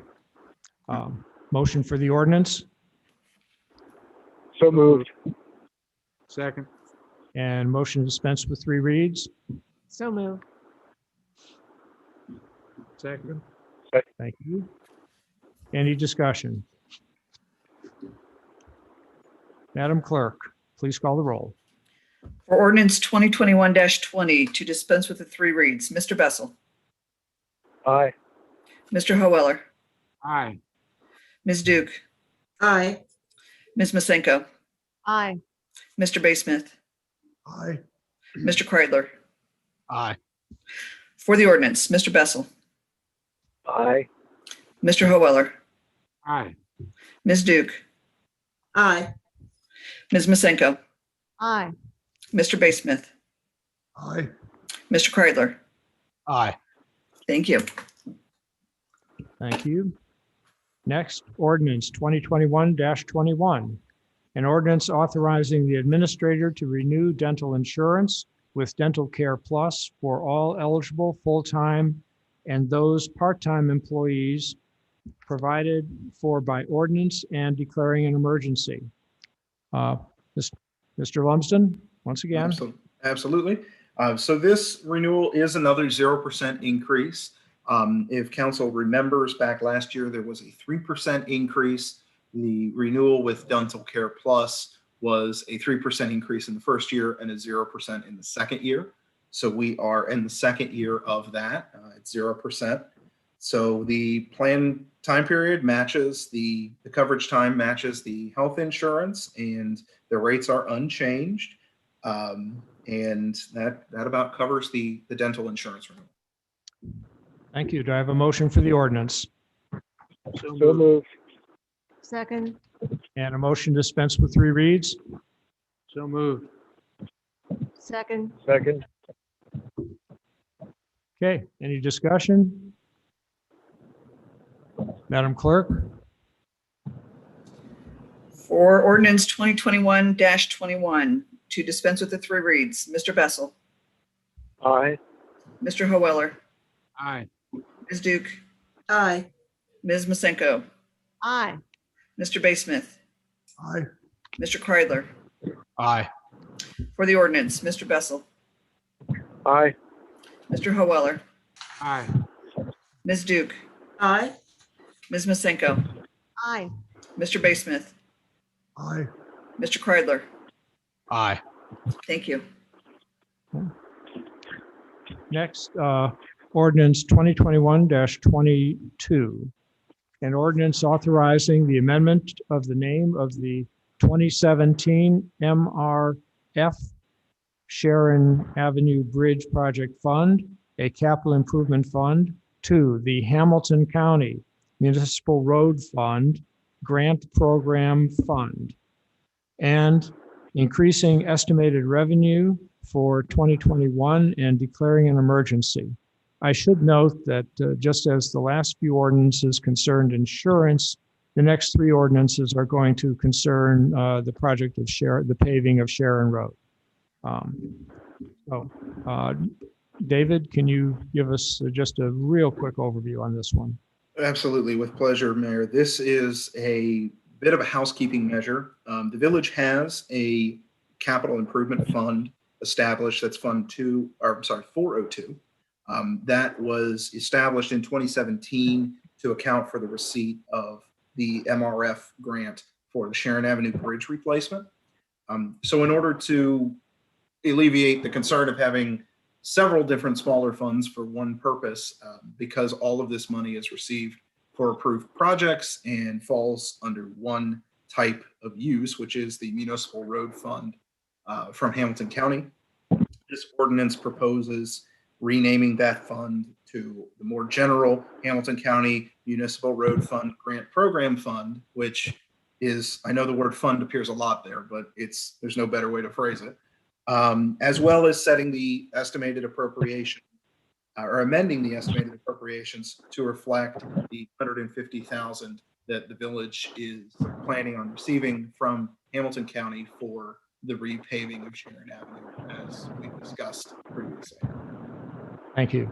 Do I have a motion for this ordinance? So moved. So moved. Second. And a motion to dispense with 3 reads? So moved. Second. Okay, any discussion? Speaker. Okay, Madam Clerk, would you call the roll? Ordinance 2021-22 to dispense with the 3 reads. Mr. Bessel, Aye. Mr. Hoeller, Aye. Ms. Duke, Aye. Ms. Masenko, Aye. Mr. Baysmith, Aye. Mr. Kreidler. Aye. For the ordinance, Mr. Bessel, Aye. Mr. Hoeller, Aye. Ms. Duke, Aye. Ms. Masenko, Aye. Mr. Baysmith, Aye. Mr. Kreidler. Aye. Thank you. Next, ordinance 2021-23, an ordinance awarding the contract for the Sharon Avenue paving project to the John R. Jurgensen Company, lowest and best bidder, and as recommended by the village engineer, authorizing the administrator to enter into a contract with same and declaring an emergency. I think this is fairly self-explanatory, so I'm not going to ask David to explain it to us.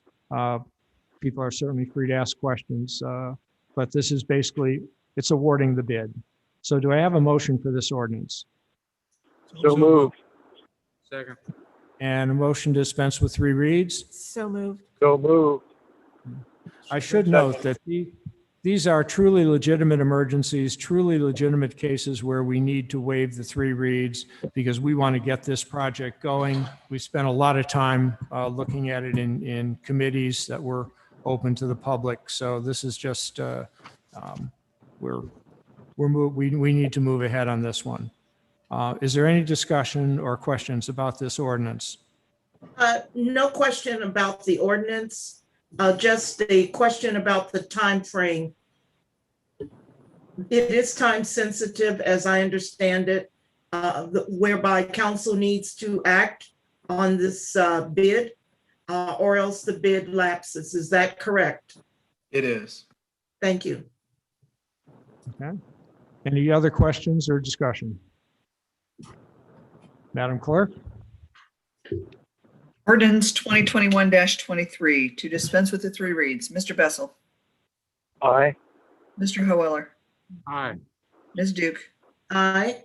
Ms. Masenko, Aye. Mr. Baysmith, Aye. Mr. Kreidler. Aye. For the ordinance, Mr. Bessel, Aye. Mr. Hoeller, Aye. Ms. Duke, Aye. Ms. Masenko, Aye. Mr. Baysmith, Aye. Mr. Kreidler. Aye. Thank you.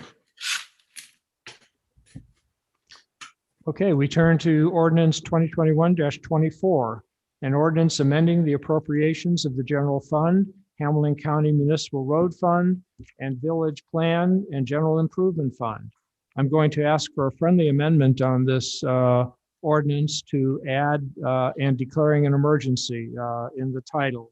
The emergency language is in fact in section 4 in the ordinance. Do I have a motion to amend the ordinance? So moved. So moved. Second. Okay. All those in favor of the amendment say aye. Aye. Aye. Aye. Opposed? Motion carried. Mayor, Yes. before you proceed, there is an additional amendment that will need to be made that under section 3, the final sentence that and the amended appropriations are to be posted as follows should read are to be increased as follows. Slight variation, but ultimately very important. Okay, so I have made a note of that to myself. And David, I assume you have made a note of it. So do I have a motion to, in section 3 of the ordinance, change the word posted to the word increased? So moved. Second. And I consider this to be a friendly amendment. So this is a voice vote. All those in favor of amending the ordinance say aye. Aye. Opposed? Motion carried. This may take a little explanation. It's basically how we're going to pay for the project. So David, can you just give us a quick overview? Of course. So as we've discussed, as we discussed in the Finance Committee meeting last week, this project will be broken up across 4 different funds. But before we get to that, I do want to go through a couple of other points. In the second whereas clause, you'll see the total bid price that's been carried over from 2021-23 of $582,685.65. In section 1, I note that the village's engineer, the Kleinger's Group, has recommended an additional 10% contingency, or $58,268.57, to be included in the funding appropriated for the project, which is only to be utilized following the review and approval by the village and village engineer of proposed change orders. So this funding would not be available, would not amend the bid price, but rather would be additionally appropriated in the event that we needed to use it without having to hold a special emergency council meeting if we do encounter a similar circumstance when doing the work. So that amends the total price to $554.22. The second section here indicates that the village engineer has agreed to provide bid services, coordination, and on-site consultation services for a total of $13,500. An important note from our discussion in finance, that does include on-site consultation services. So those questions and odd and end things that we might need the engineer to respond on site to be able to address and assist the village with is covered by this $13,500, only if they go over and above the regular agreement that we have with Kleinger's as the village's engineer. Would that be charged? However, I've been assured by our engineer, and I think Sam Morton is somewhere in the audience there, that the $13,500 will be more than sufficient to cover the on-site consultation services for this project. So that brings the total project price to $654,454.22. And as we've discussed in finance, that the cost of this project is being split up across several funds. First being the 402, the Hamilton County Municipal Road Fund for $150,000.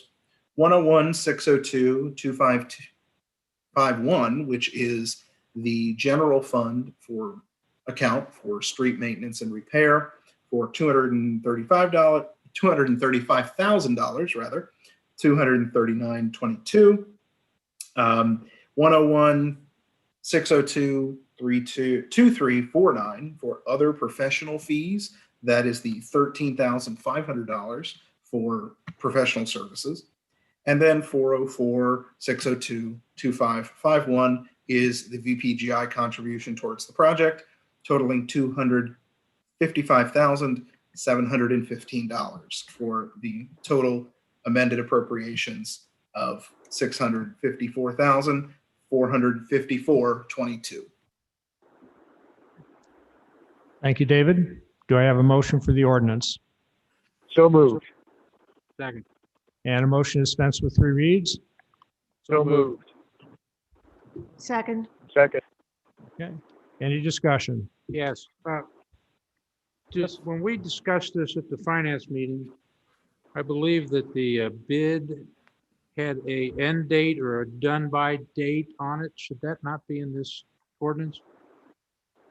So that would be under the approval of the contract of 2021-23. It is written into the bid that the substantial completion date is August 31st of this year. We have yet to have the pre-construction meeting with the contractor. That will be scheduled here in the next week or two, when we will get a firmer idea of the completion date. However, my understanding and direction from council is that August 31st is the target, if not sooner, to have this work completed. So that would be built into the approval of the contract under 2021-23.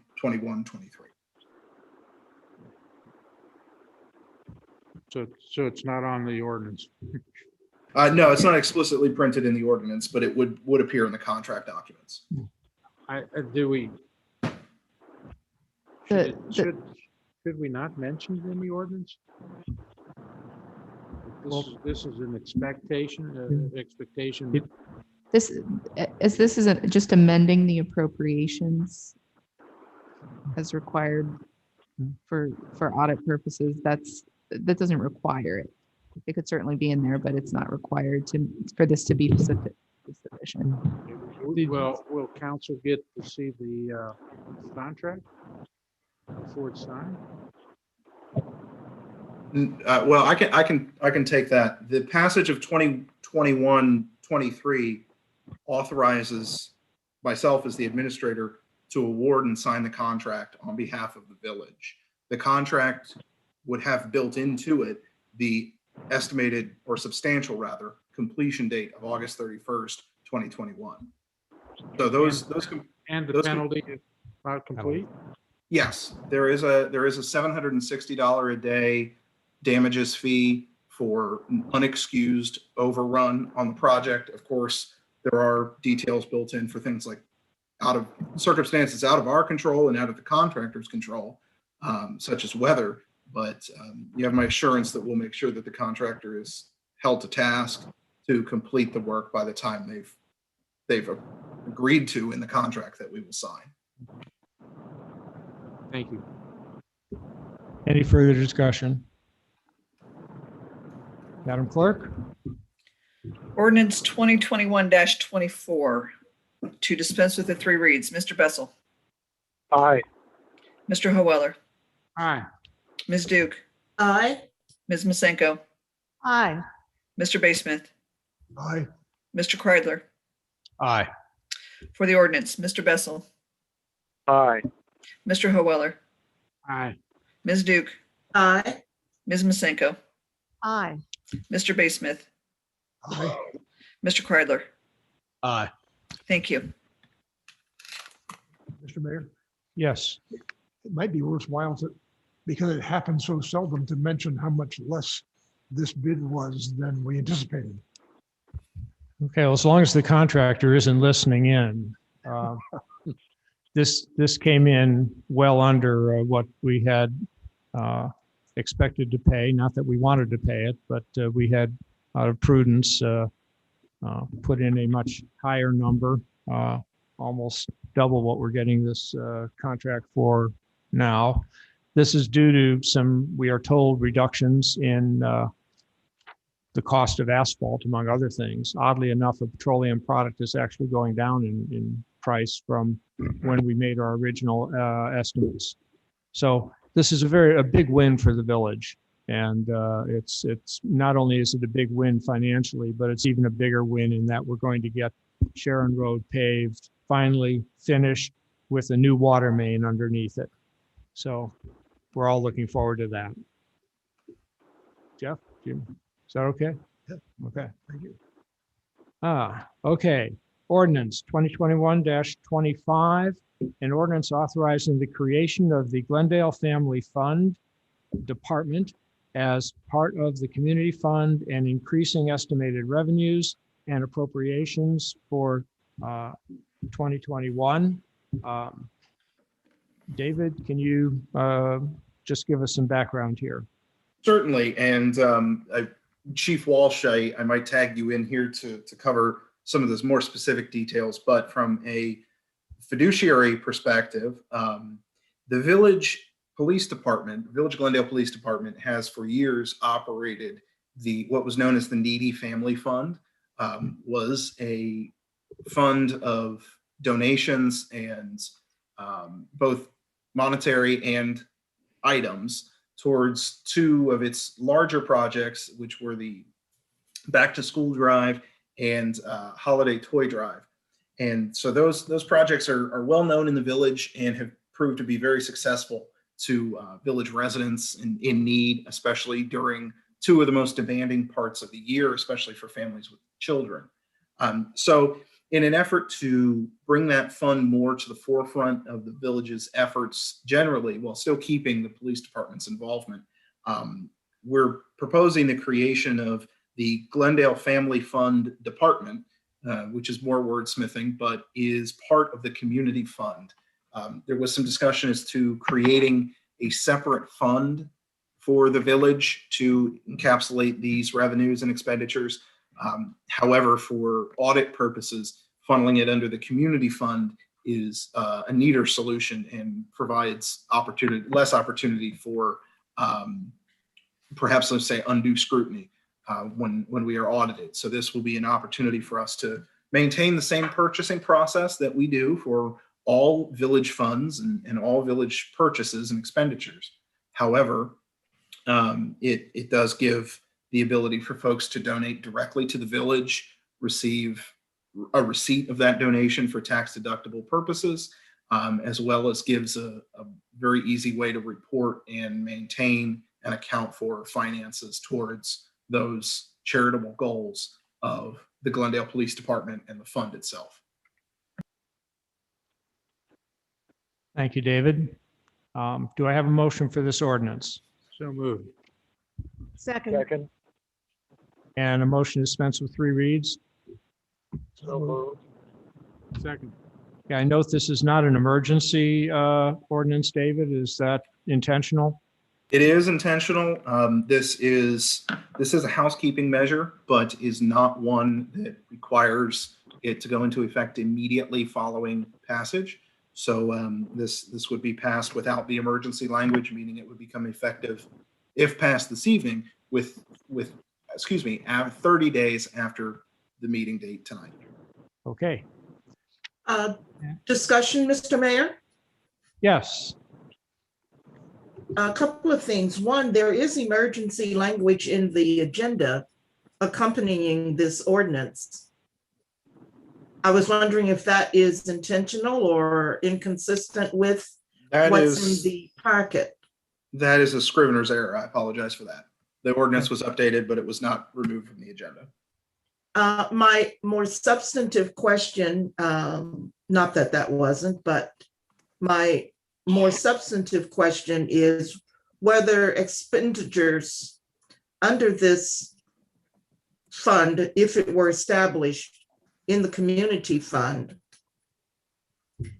would be itemized such that payments to individuals or to families would be disclosed to the public or subject to disclosure to the public. Currently, the needy fund, the Glendale Fund for the Fund for Needy Families is confidential. And most of the public does not know who those families are or are their names or the recipients. And my concern is that putting this fund within the village would thereby generate more disclosure. Chief Walsh, I'll defer to you. I'm not aware of any direct payments made to families from the fund. My understanding of the fund's operations is that they make purchases towards items like school supplies or toys at various stores like Walmart, or gift cards that are provided to the families, which would not, in those instances, would not disclose names or addresses or any other private information to those receiving that aid. Chief, is there any perspective you can add? I'm not sure of any monetary money that was given directly to families. I know Chief Warman took families shopping, bought gift cards and stuff like that. As far as money that was directly given to families, that I'm not aware of. In this fund, everything will be funneled through the village office. as far as itemized, it'll have a PO assigned to it when we buy items and things like that.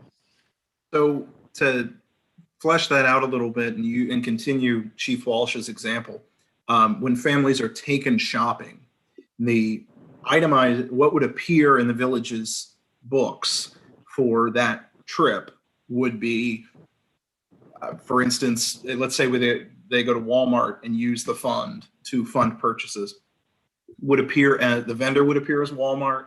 The description would be purchases for holiday presents for Glendale families or something along those lines, something generic, something that would not reveal any of the recipients of the funds, only in the instance of direct payments to families, direct cash or check payments to those families, would their names be disclosed. The only information that would be disclosed is the general purpose for the funds. Well, currently, they are not that kind of donation and charitable activity is not subject to the Ohio Public Records Act. If it were brought in under the village financial accounting and records, then it would become subject to the Ohio Public Records Act. So even further information could be disclosed than what is being disclosed that you're describing now, David. And that is my concern. I think this ordinance needs more consideration. I'd like to, agree with Marilyn there. I think we've done this for decades, kind of casually, and so that the donor nor the recipient was ever disclosed. And why do we need to now put it into a community fund, call it something, and then make it into something more than what it was? It was purely a Glendale community. I mean, I would leave it up to the police chief to gather the money and spend it the way he feels. So Alan, let me answer that question. Because for the village to use village employees to manage this, we need accounting. Some residents have specifically asked. I understand. Hold on, Alan. Some specific residents have asked me specifically, how do we ensure that money that is donated to the police department for use for needy people is actually finding its way into those needed people? So the administration needs to have a system in place. Yeah, but it's not the administration's fund. It's the police department's fund. If it is administered by village employees, Okay, it has to go through the village process. So then you cannot keep it private. And I think then we just not do it. I don't think disclosing or embarrassing neighbors or disclosing who is giving money is necessarily a good thing or a proper thing for a village to do. I think that I like the fact that David took it on himself to gather funds and spend them, like when they did the bicycle helmet thing. I mean, that shouldn't be on our books. I would like to see if, I think this is a good question. I think it maybe warrants some further consideration. I would for now entertain a motion to table this ordinance for further research on the question of the identity of the recipients. Do I have a motion for that? I'll move to table this ordinance. Okay, I think Jeff beat you to it. You want to second it? Yeah, I'll second it. Okay, so we have a motion and a second to table. All those in favor of tabling, please say aye. Aye. Opposed? Motion carried, so this is tabled.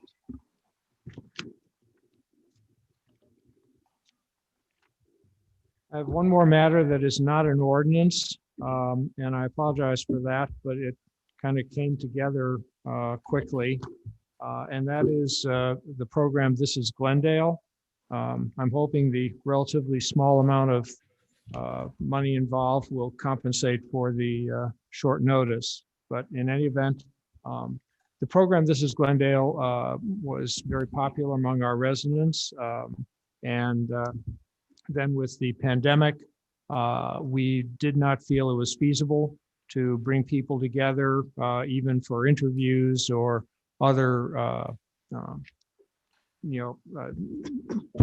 aspects of this program that required direct contact with people who were not necessarily in your bubble. So since I think last April of 2020, the program has been off the air. It was created by our own Councilwoman Nancy Masenko, and but it was always the plan that we would find someone else to take it on once it was up and running. We have found such a person.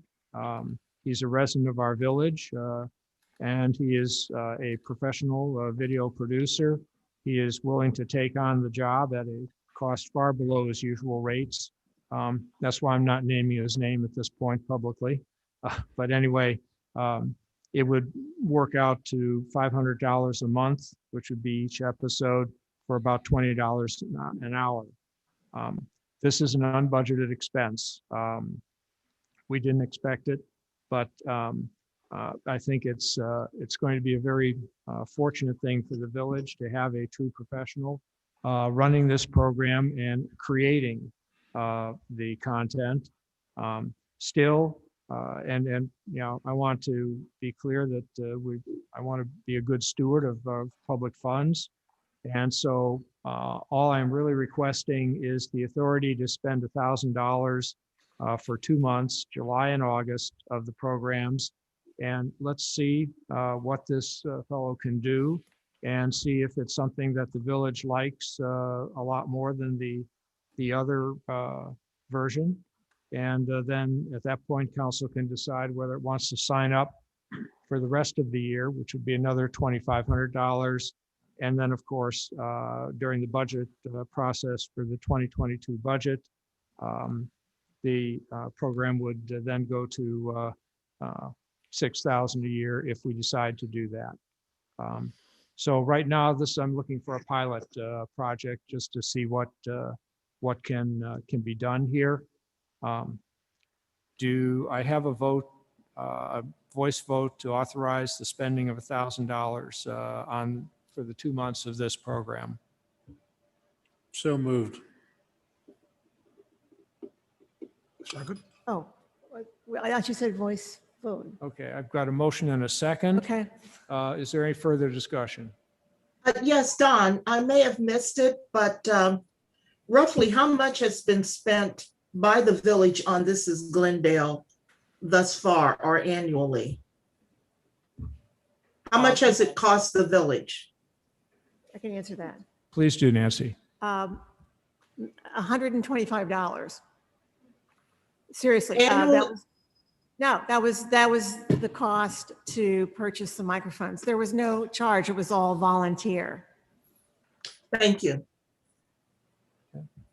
I'd like to add, if I may, that this presents an opportunity for the village. And one of my goals in my first year as the administrator to improve the village's communication to residents.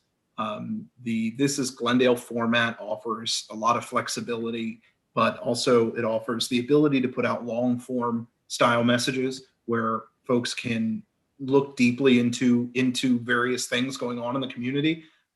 Perhaps a good example would be that the water rate increases were one of the things that were one of the larger attracting stories of the previous run of This is Glendale.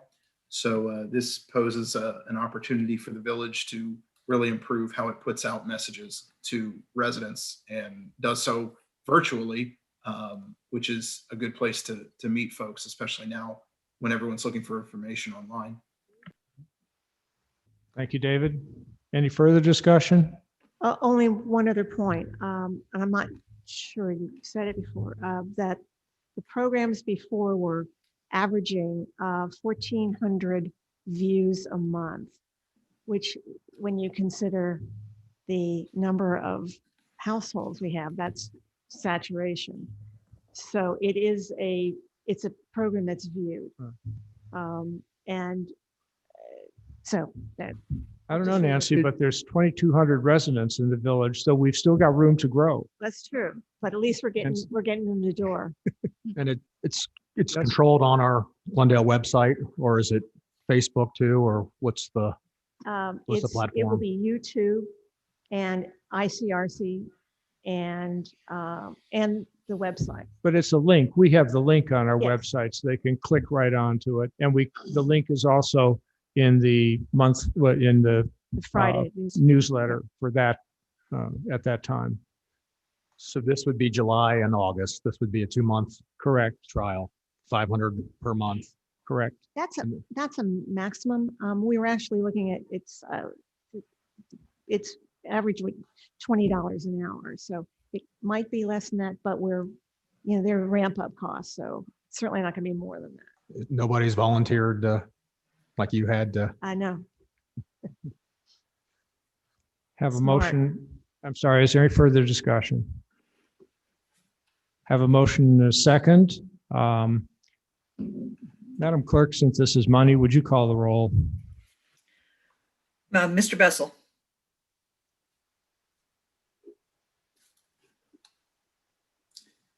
Mr. Bessel.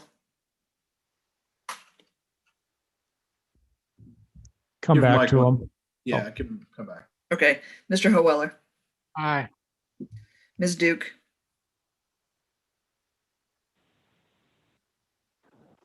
Mr. Mayor, Yes. I think I was muted. I had a couple of points about this, but I think David might have answered one. Versus spending money, we already have a vehicle to do village communication, the newsletter. And what would be covered under this that we couldn't just utilize our village email to either make a writing or some sort of interview that way, where someone could just speak about a given topic and utilize our village email and not have to spend the funds. The other question that I have relates to something that we struggled with regarding messages that come through a village controlled or village operated communication system. And we ended up having a concurrence that there should not be political messages or messages of a political bent, or examples that were used would be something like a message from a Glendale Tea Party or some other political body. And I wonder, my other question is, how are we going to control this? It's another communication system that we'll have to control, much like we try to control the Village Friday newsletter. I can respond to the first question, Mike, in provide an example of something that really would not be able to be easily replicated in any other media. That would be, for instance, a tour of the new firehouse facilities. That kind of content is difficult to replicate with simply photographs or text coverage. So that would be a good opportunity for that. Other things include, for instance, highlighting the work being done on Sharon Road this summer, the improvements to villages' parks. Those kinds of programs and those kinds of pieces of information are really visually appealing and show folks things going on in their village. And to capture that on film and make it available online would be very engaging and would reach folks in a way that the newsletter just isn't equipped to. Well, I have a question, David. Considering the newsletter and the ability to embed video clips in that newsletter, couldn't short videos be made of the things you're talking about and embed it in the newsletter? Absolutely. However, video production is not something that the 3-person village office is capable of handling. It is a very time-heavy task. Takes a lot of time to organize shoots, organize interviews, go on location, edit the footage, upload the footage. There's a lot of work that is involved in making those kinds of videos. So while yes, it is very, very easy to just embed clips, it's still, I certainly understand that we all have cinemas in our pockets or cameras in our pockets. However, we're talking about a level of production that far exceeds anything that our phones are capable of, and has a touch of professionalism to it that we would not be able to replicate with a cell phone video. So those kinds of things are certainly able to be embedded, and based on what's being discussed here, this is Glendale would be a great vehicle to get those into official village notification methods. David said it very well. I would just say, if you can embed a video, but somebody has to produce the video. And that's what we're really looking for here, is somebody with the skills to take us to the next level.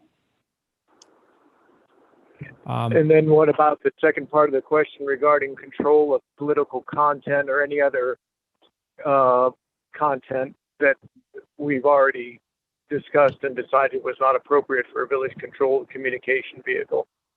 Well, I think because we will be providing funds here, we will have a lot of control over what is produced.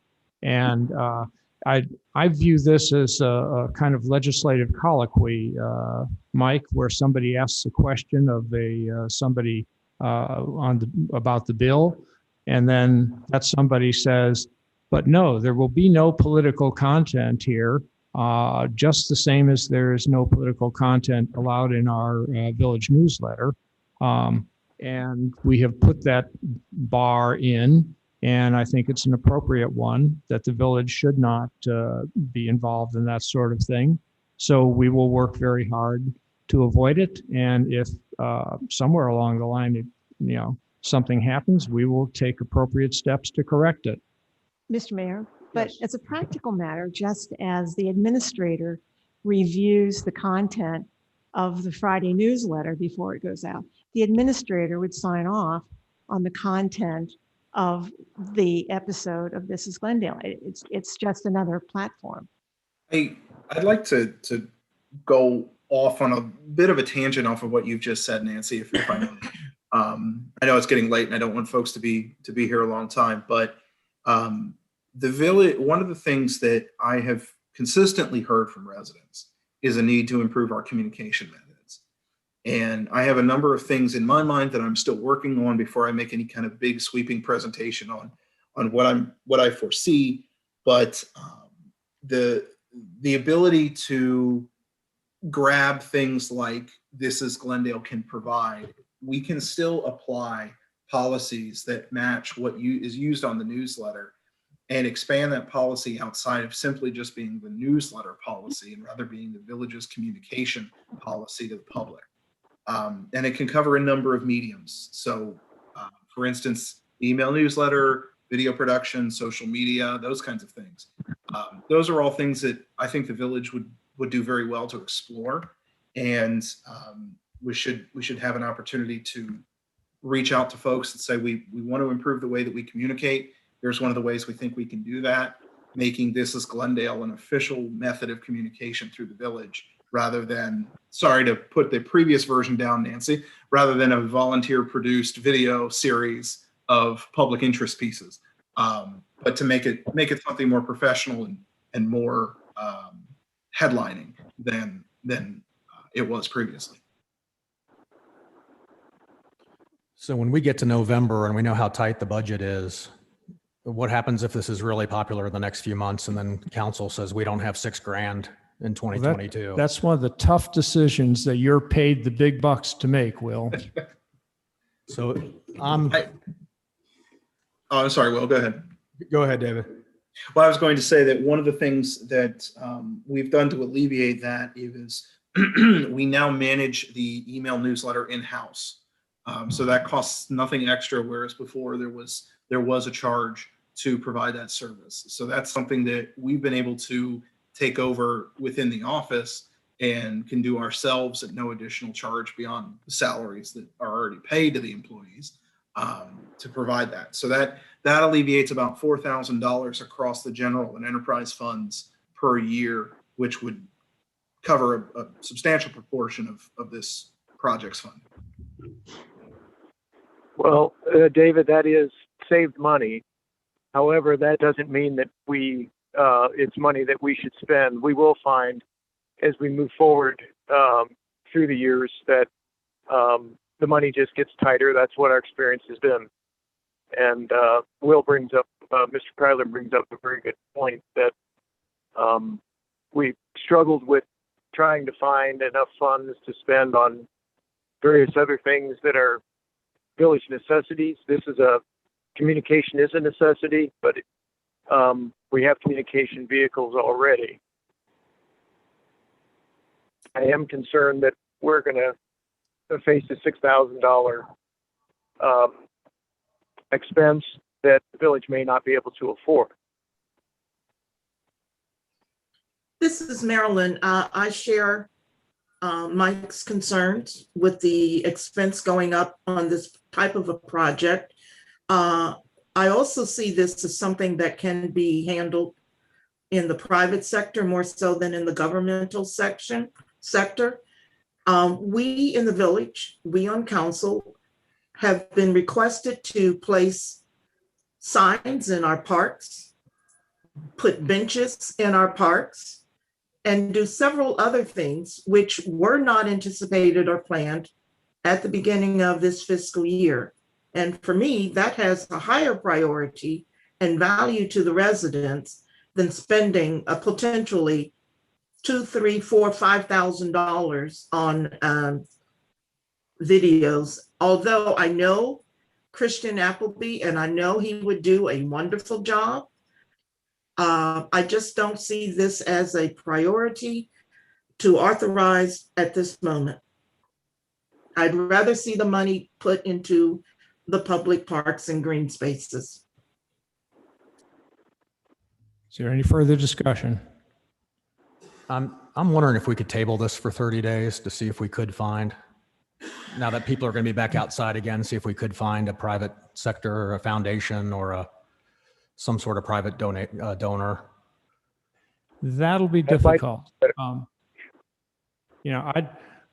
I'd like to just see what Appleby can do with, given his abilities that are something we've never encountered. I mean, for example, we've always used a single camera for the interviews. He's going to use 3. He understands the lighting better than we've done in the past. For $1,000, I think it's a good investment for the village to see what is produced and then decide at that point, when you see the product, do we want to do it or not? And you can, in the meantime, go forward and try to solicit private donations. I guess we've had a lot of additional discussions, so Madam Clerk, I'm going to ask you to start the roll again. Mr. Bessel, No. Mr. Howeller, No. Ms. Duke, No. Ms. Masenko, Yes. Mr. Baysmith, Yes. Mr. Kreidler. No. Thank you. Motion fails.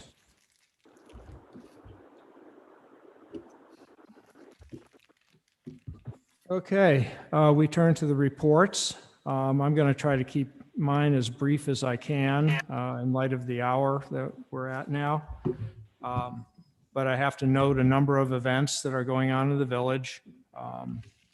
Restaurant Week is going to start on July 5th at the Cock and Bull.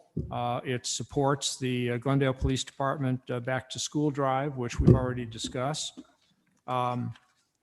Harry Whiting Brown concerts have already begun on Saturday evenings, 6 to 9 at the Performance Pavilion.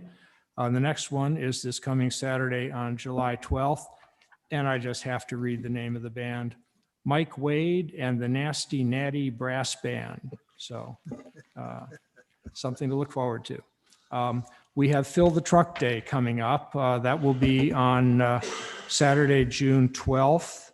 And there will be a truck in the village square that can from 8 to 8 a.m. in the morning to 2 o'clock in the afternoon. And you can bring your canned goods, foods, personal items, household cleaning products, and paper products. They'll all go to a good cause.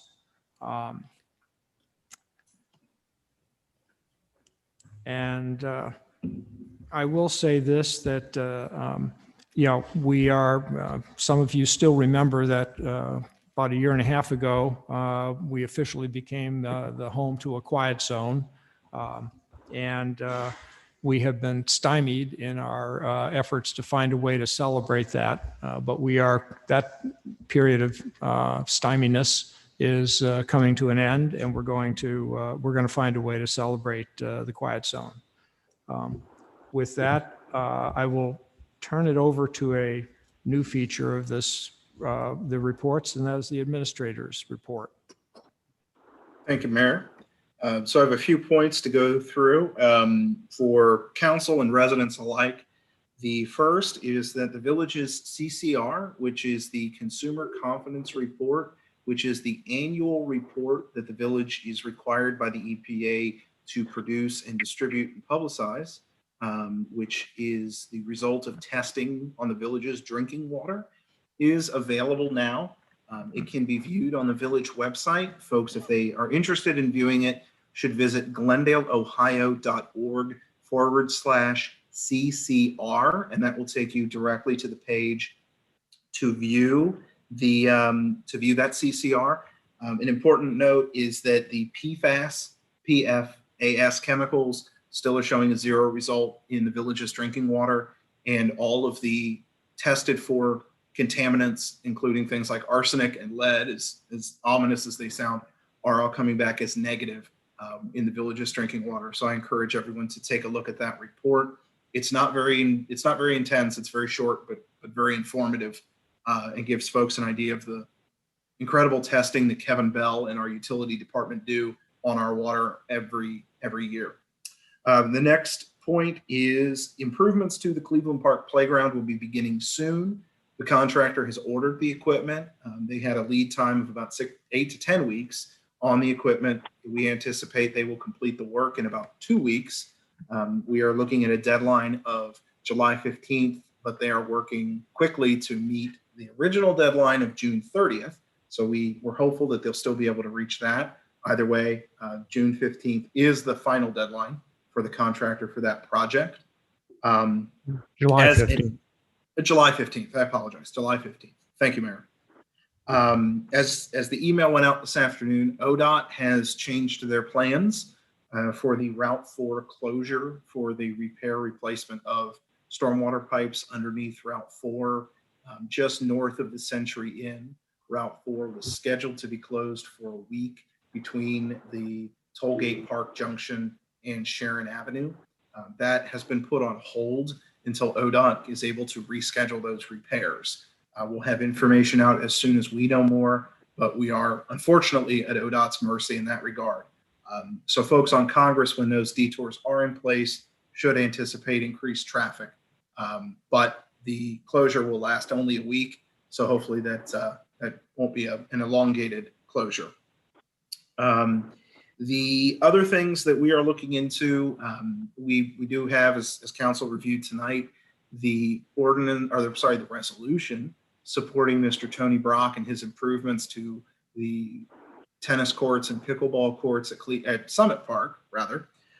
We're also working with our engineer to look into potential improvements to the parking at Summit Park, and look forward to potentially providing those, along with proposals for playground equipment for consideration in advance of the 22 budget. So I think that would be a good opportunity for the village to improve what is, if not our most popular, certainly our second most popular park in the village. And finally, and this is a smaller note, but important nonetheless, recently village department heads went through training in Alert Hamilton County. That's the system that the village uses to notify residents directly of emergency situations, road closures, water main breaks, those kinds of instances, when our email newsletter is just too slow compared to direct text messages and phone calls. So village department heads received training from Hamilton County Emergency Management on that tool. It is one of the most important ways that the village puts out up-to-date, urgent information. So I encourage everyone to visit the village's website and go to glendaleohio.org/alerthc to get more information and to register. That way you'll receive those alerts up to date as the village puts them out. That concludes my report. And unless there are any questions, Mayor, I'll turn it back over to you. Thank you. Madam Clerk, would you call for the committee reports? Finance Committee, please. The Finance Committee did meet. The largest part of the meeting and discussion was regarding the Sharon Road repaving project. I'd like to recognize David Lumsden and Tom Aldorfer, our engineering firm Kleinger's, and everyone who participated in putting together those bids, or the solicitation for bids, and also the review of those bids. The project came in at a very good price, and it looks like it will be, at this point, it looks like it will be done before the end of August. So that's wonderful news. There will be a Finance Committee meeting scheduled in the month of July, so that we can look at it and review a half year of financial performance for the village, and also do some more forward planning on some capital expenditures that we have, that we are looking at for the future in the fall of this year and then into 2020. That's it for finance. I'll schedule that meeting offline. Thank you. Fire Committee, please. Fire Committee did not meet during the month, and there was a slight pause in the work to complete the kitchen and to bring that project to an end. But I believe that the chief can update us on that as a part of his overall report. Over to you. Thank you. Yeah, we were waiting on cabinet delivery, so that's supposed to happen tomorrow. As long as that does, we should be able to get right back on track with that. For the month of May, we had 41 total emergency responses, 3,100 volunteer hours. COVID cases still remaining low. At this point, they're low enough that the county is no longer sending out updates to the department. So we're monitoring as best we can ourselves. As recommended by everybody, obviously vaccination is the answer to help with the overall problem. We have a basic firefighting class starting on the 21st, and kind of mark the calendar on the October the 10th. We will have our grand opening of the fire station and open house, and all in honor of Fire Prevention Week for this year. That's it. Thank you. Laws and claims, please. Thank you, Becky. The Laws and Claims is scheduled to meet this Thursday, June 10th at 4 o'clock.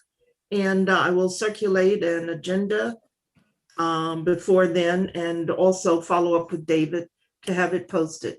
Thank you. Thank you. Police Committee, please. Police Committee has not met, even though we've had an overthrow of the latest. We've got a new chief, and oh God, it's a mess. We will have a police committee meeting soon. I promise. And I'm going to turn this over to Chief Walsh. Go ahead. My report for the month of May, we had a new scam, a fraud, 2 calls involving Amazon. They're calling, posing as Amazon investigators from their fraud department. They say you're getting a refund because you didn't spend what you said you spent. And then in the same conversation, they circle back and say, well, wait a minute, something else just came up. You owe us money now. And they ask for pertinent bank information. Happened to two of our residents last month. One did start to give bank information and stopped. We're still in the process of investigating those. Also, our new police clerk started on the 1st. She's training with Steve this month. She comes to us from North College Hill, where she spent 24 years there in the same job. She's the president of the Clerks Association, is married, lives in Mount Healthy with her husband and teenage daughter. And she also holds a bachelor's degree in criminal justice from the University of Cincinnati. One last thing, I've mentioned it to some of council, but on June 23rd, the police department is going to the Hamilton County Range. I'd like to invite members of council and the clerk treasurer, everybody to go to the range with us. We're going to be doing training on defensive tactics and firearms and some other things. So if you'd like to join us, we'd love to have you. That's the end of my report. Thank you. Public Buildings and Historic Preservation, please. Public buildings did not meet last month. Thank you. Okay, Recreation and Playgrounds. Recreations and Programming did not meet last month. There's a lot of activity, which were quite well defined by David. The progress in Cleveland Park and the plans for other changes with Summit. So I'll leave it with that.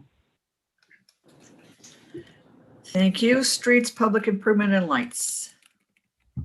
The Streets Committee did not meet, but we will be scheduling a meeting and I will do so offline. Utilities, please. The Utilities Committee did meet on May the 6th. We did not pass any resolutions. The discussions included progress with reducing our rates of lost water in production. We talked a little bit about changes in reviewing the billing rates for the water and wastewater systems. And that will be discussed further in the next Utilities Committee meeting, which has not been scheduled at this point in time, but will occur sometime this month. Thank you. Okay, thank you. Thank you.